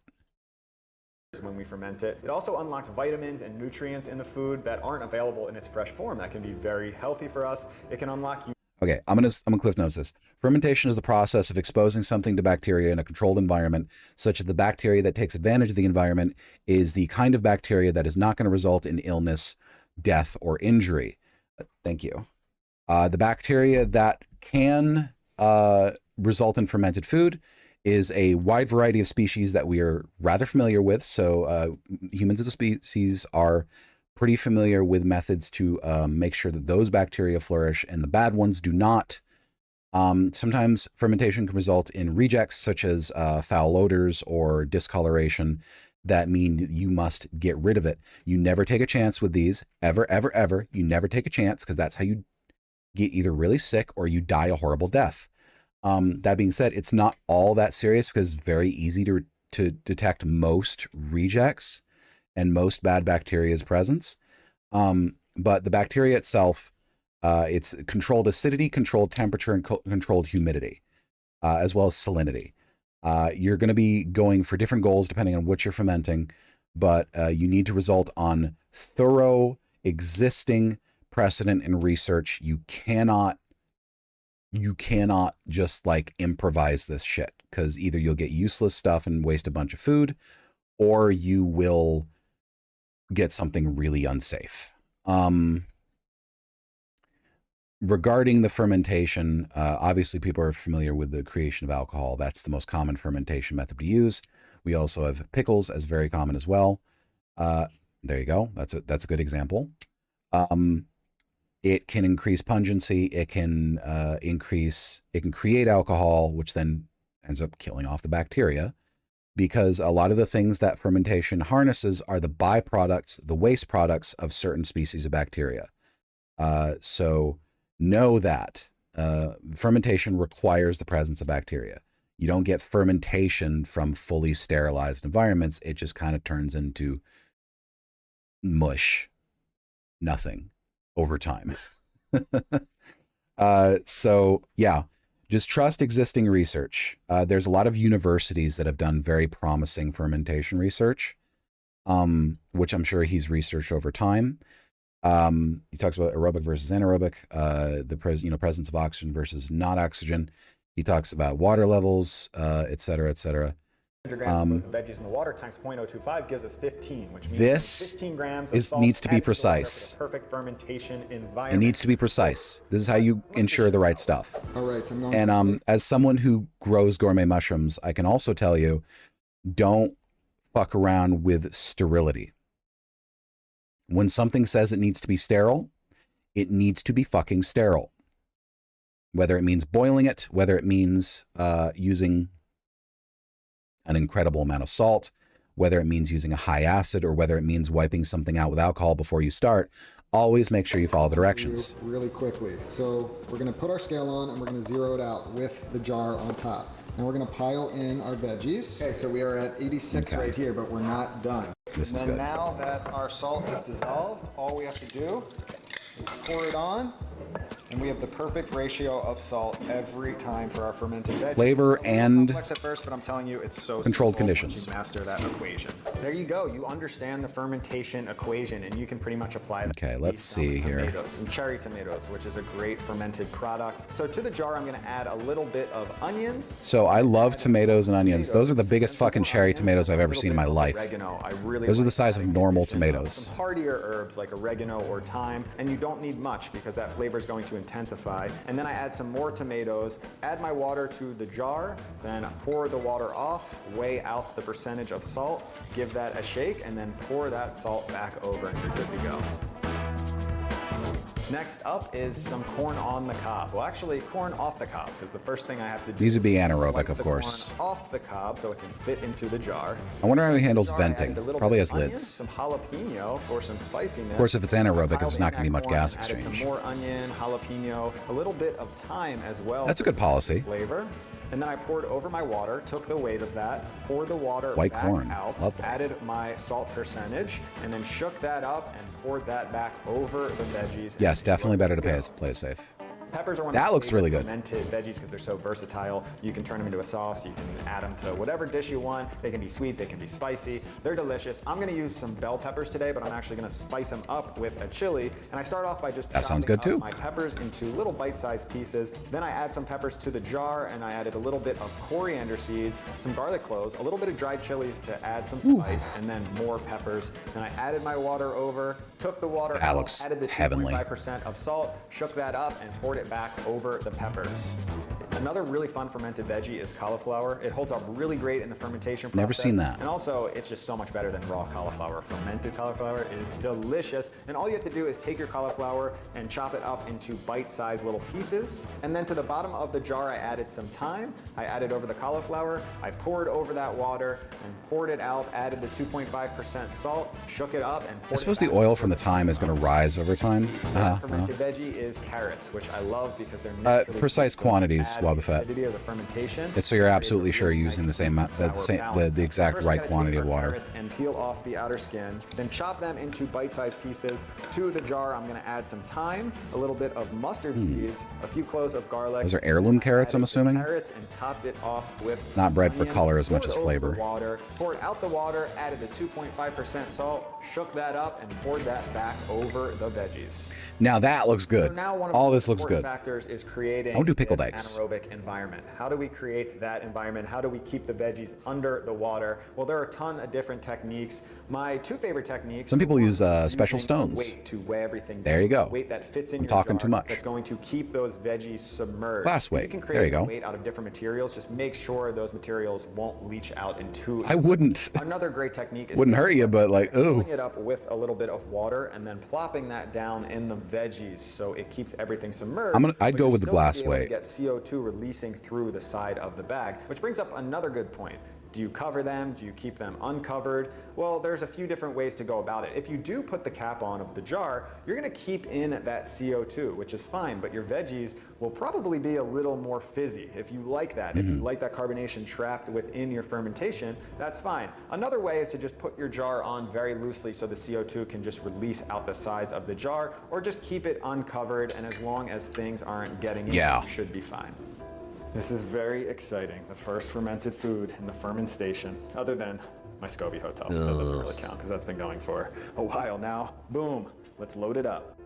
Step one complete. Our veggies are in the perfect environment. They're ready for fermentation. That's a fly. The fermentation has not happened yet. Dress the fly. In a few days, and I'm going to take you along on that journey so you know what to look for. But there are three main stages to fermentation just to keep in mind. Stage one, we have the microbes setting in. Did you use a piece of wood for each one of these? Just killing off all of those bad bacteria. And once we get through stage one, that's when the lactobacillus start kicking in and converting those sugars into acids. And that will happen after around 2 to 3 days. You might see a little bit of bubbling happen. You might smell some more acids, a little more tanginess coming off your ferment. And then finally, stage three, the aging process. And this is really when the acids take over and your ferment gets super tangy. You'll see a ton of bubbles. That's the CO2 that is formed from the fermentation being released, trying to escape. And your fermentation can be done around 4 days. That would be the earliest possible you could pull it. It's not going to taste good before that because you haven't built those acids. It will actually taste quite bad in the first few days, but that can go all the way up to weeks, even months. Some people like to ferment and really get that thing tangy. Some people go for kimchi for months. In their fermentation, if you like it funky, if you I think I'd probably make it as a good middle line. These, I would say, I don't know. We'll quick as I can get it, what still tastes great. 10 days. Maybe I'll let a few go 2 weeks. That's the fun part about fermentation. This is living right here. Every fermentation project is a little bit different. All right, so I have an update for you. I've pulled a few ferments from the shelf over there, and we have some bubbles or foam results. I'm definitely seeing some carbonation bubbles, which is a great sign that the fermentation is happening. CO2 is a byproduct from fermentation, so you'll see some tiny bubbles that will like form down here and shoot up. Give it a tap, it'd be fine. A look inside. For instance, the cauliflower looks great. Pretty much everything is submerged. You can start tasting the sourness. We're not totally there yet, but it's happening. Whereas at day 2 or 3, it doesn't taste good at all. Tomatoes, let's take a look at that. This is interesting right here. So as you can see, there's a little bit of white cloudiness, and that's totally fine. That's just the yeast build up on the top. As long as it's not colored. That would make me nervous. Good there. Over here, we have the peppers. What's going on with those green beans? Floaters. But, my hands are clean. I'm going to try this. Delicious. Starting to get nice. Being awfully blasé about this. Here, this is where things got a little crazy on me. So check this out. And I'm actually happy this happened. So the green beans. Yep, there we go. I just Bad. didn't submerge them, I guess. I forgot. And this is what. Now those two in the middle are fucked. That is a problem. And that is a great example of if the green beans are not submerged under the water line and they're exposed to oxygen, you get this fuzzy mold stuff growing. So although I didn't mean to ruin the green beans, I'm actually happy this happened because that's part of fermentation. Things will mess up from time to time, or you will mess up just like this, and it's fine. I lost a few green beans, but I learned my lesson, and all of the rest are good to go. So you're gonna lose a few soldiers. What about the other green beans? They're looking a little white. Make sure everything is submerged and check it daily because this stuff will get out of control pretty quickly. there you go. We've got all of our fermented veggies in the fridge, which is just a beautiful sight because I can take these out at any point and throw them on a dish. Yeah, I wouldn't do that myself. Into a sauce or just eat them raw. They're delicious as is, and they'll age in the fridge, obviously at a much slower rate, and they can stay in here for months. I mean, obviously if they start looking weird or smelling bad, then get rid of them. But they should age in here slowly and be good for a while. And yes, this project took some time, but I will be enjoying these for months. Okay. Boil them to play it safe. I'm not going to boil pickled veggies. I'm sorry. I'm not going to do it. It's not going to happen. Okay. Let's see here. Might add them to a soup, but that's the closest I'll get. Okay, I think it's actually best we just know when to call it, because I think we're at a good point right here. There's a bunch of videos that have not been shown. Don't you worry. As I said, I will be indeed viewing those in a future stream. Yeah, you don't want staff in there. All right. Boop. Boop.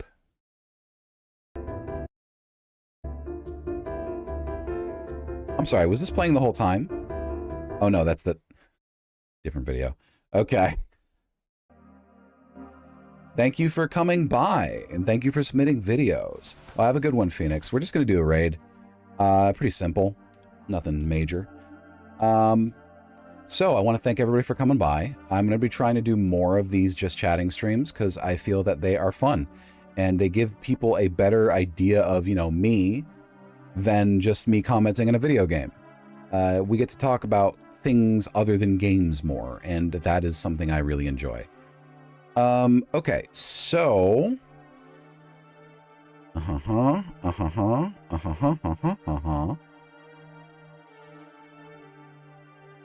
Oh. Show is playing Vintage Story. Let's get you off to show. So... Everybody... this is my last stream for the week. You can expect me to be showing up again. Don't worry. I would expect you can find me... So Wednesday, Thursday, Friday, Saturday was pretty good. I had most people that could show up. Most people that frequent the stream were able to show up, at least for a little while. So unless someone says otherwise, I think that's a pretty good set of days for me. So I think I'll be doing that next week as well. As for what's going to be happening next week, it's going to be pretty similar to this week. I want to do 2 streams of Stalker Gamma Permadeath, and 1 stream of the finale of Total Chaos. If we finish Total Chaos well before we expect to, I will have a backup plan, so don't worry about that. And we will also have 1 stream of, I guess you'd say, an event. I'm not fully confident calling them event streams because they're not huge productions, but streams like this. Streams where I'm doing something other than playing a typical video game that I haven't seen before, or, you know, just vibing. I have a few ideas. Maybe we'll do the Scary Little Freak stream.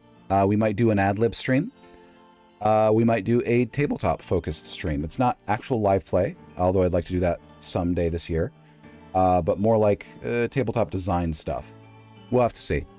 But that's it, everybody. Thank you so much. I hope you have a fantastic day, wonderful night. Remember, most of my streams take place starting at or just a little earlier than 6 p.m. Eastern, 3 p.m. Pacific. That's GMT -5. Those in chat are my links. If you'd like to join the Discord, be notified when I go live or when I publish something new like art or a video, you can do that. If you just want to lurk, you can do that. If you want to chat with people, you can also do that. You can find me on Blue Sky, you can find me on YouTube. Or if you're on YouTube right now, you can find me on Twitch, twitch.tv/DevilRayRay. Thank you so much, everybody. Have a fantastic day, wonderful night. Stay warm, stay safe, stay cozy, and most of all, stay sexy. Adios.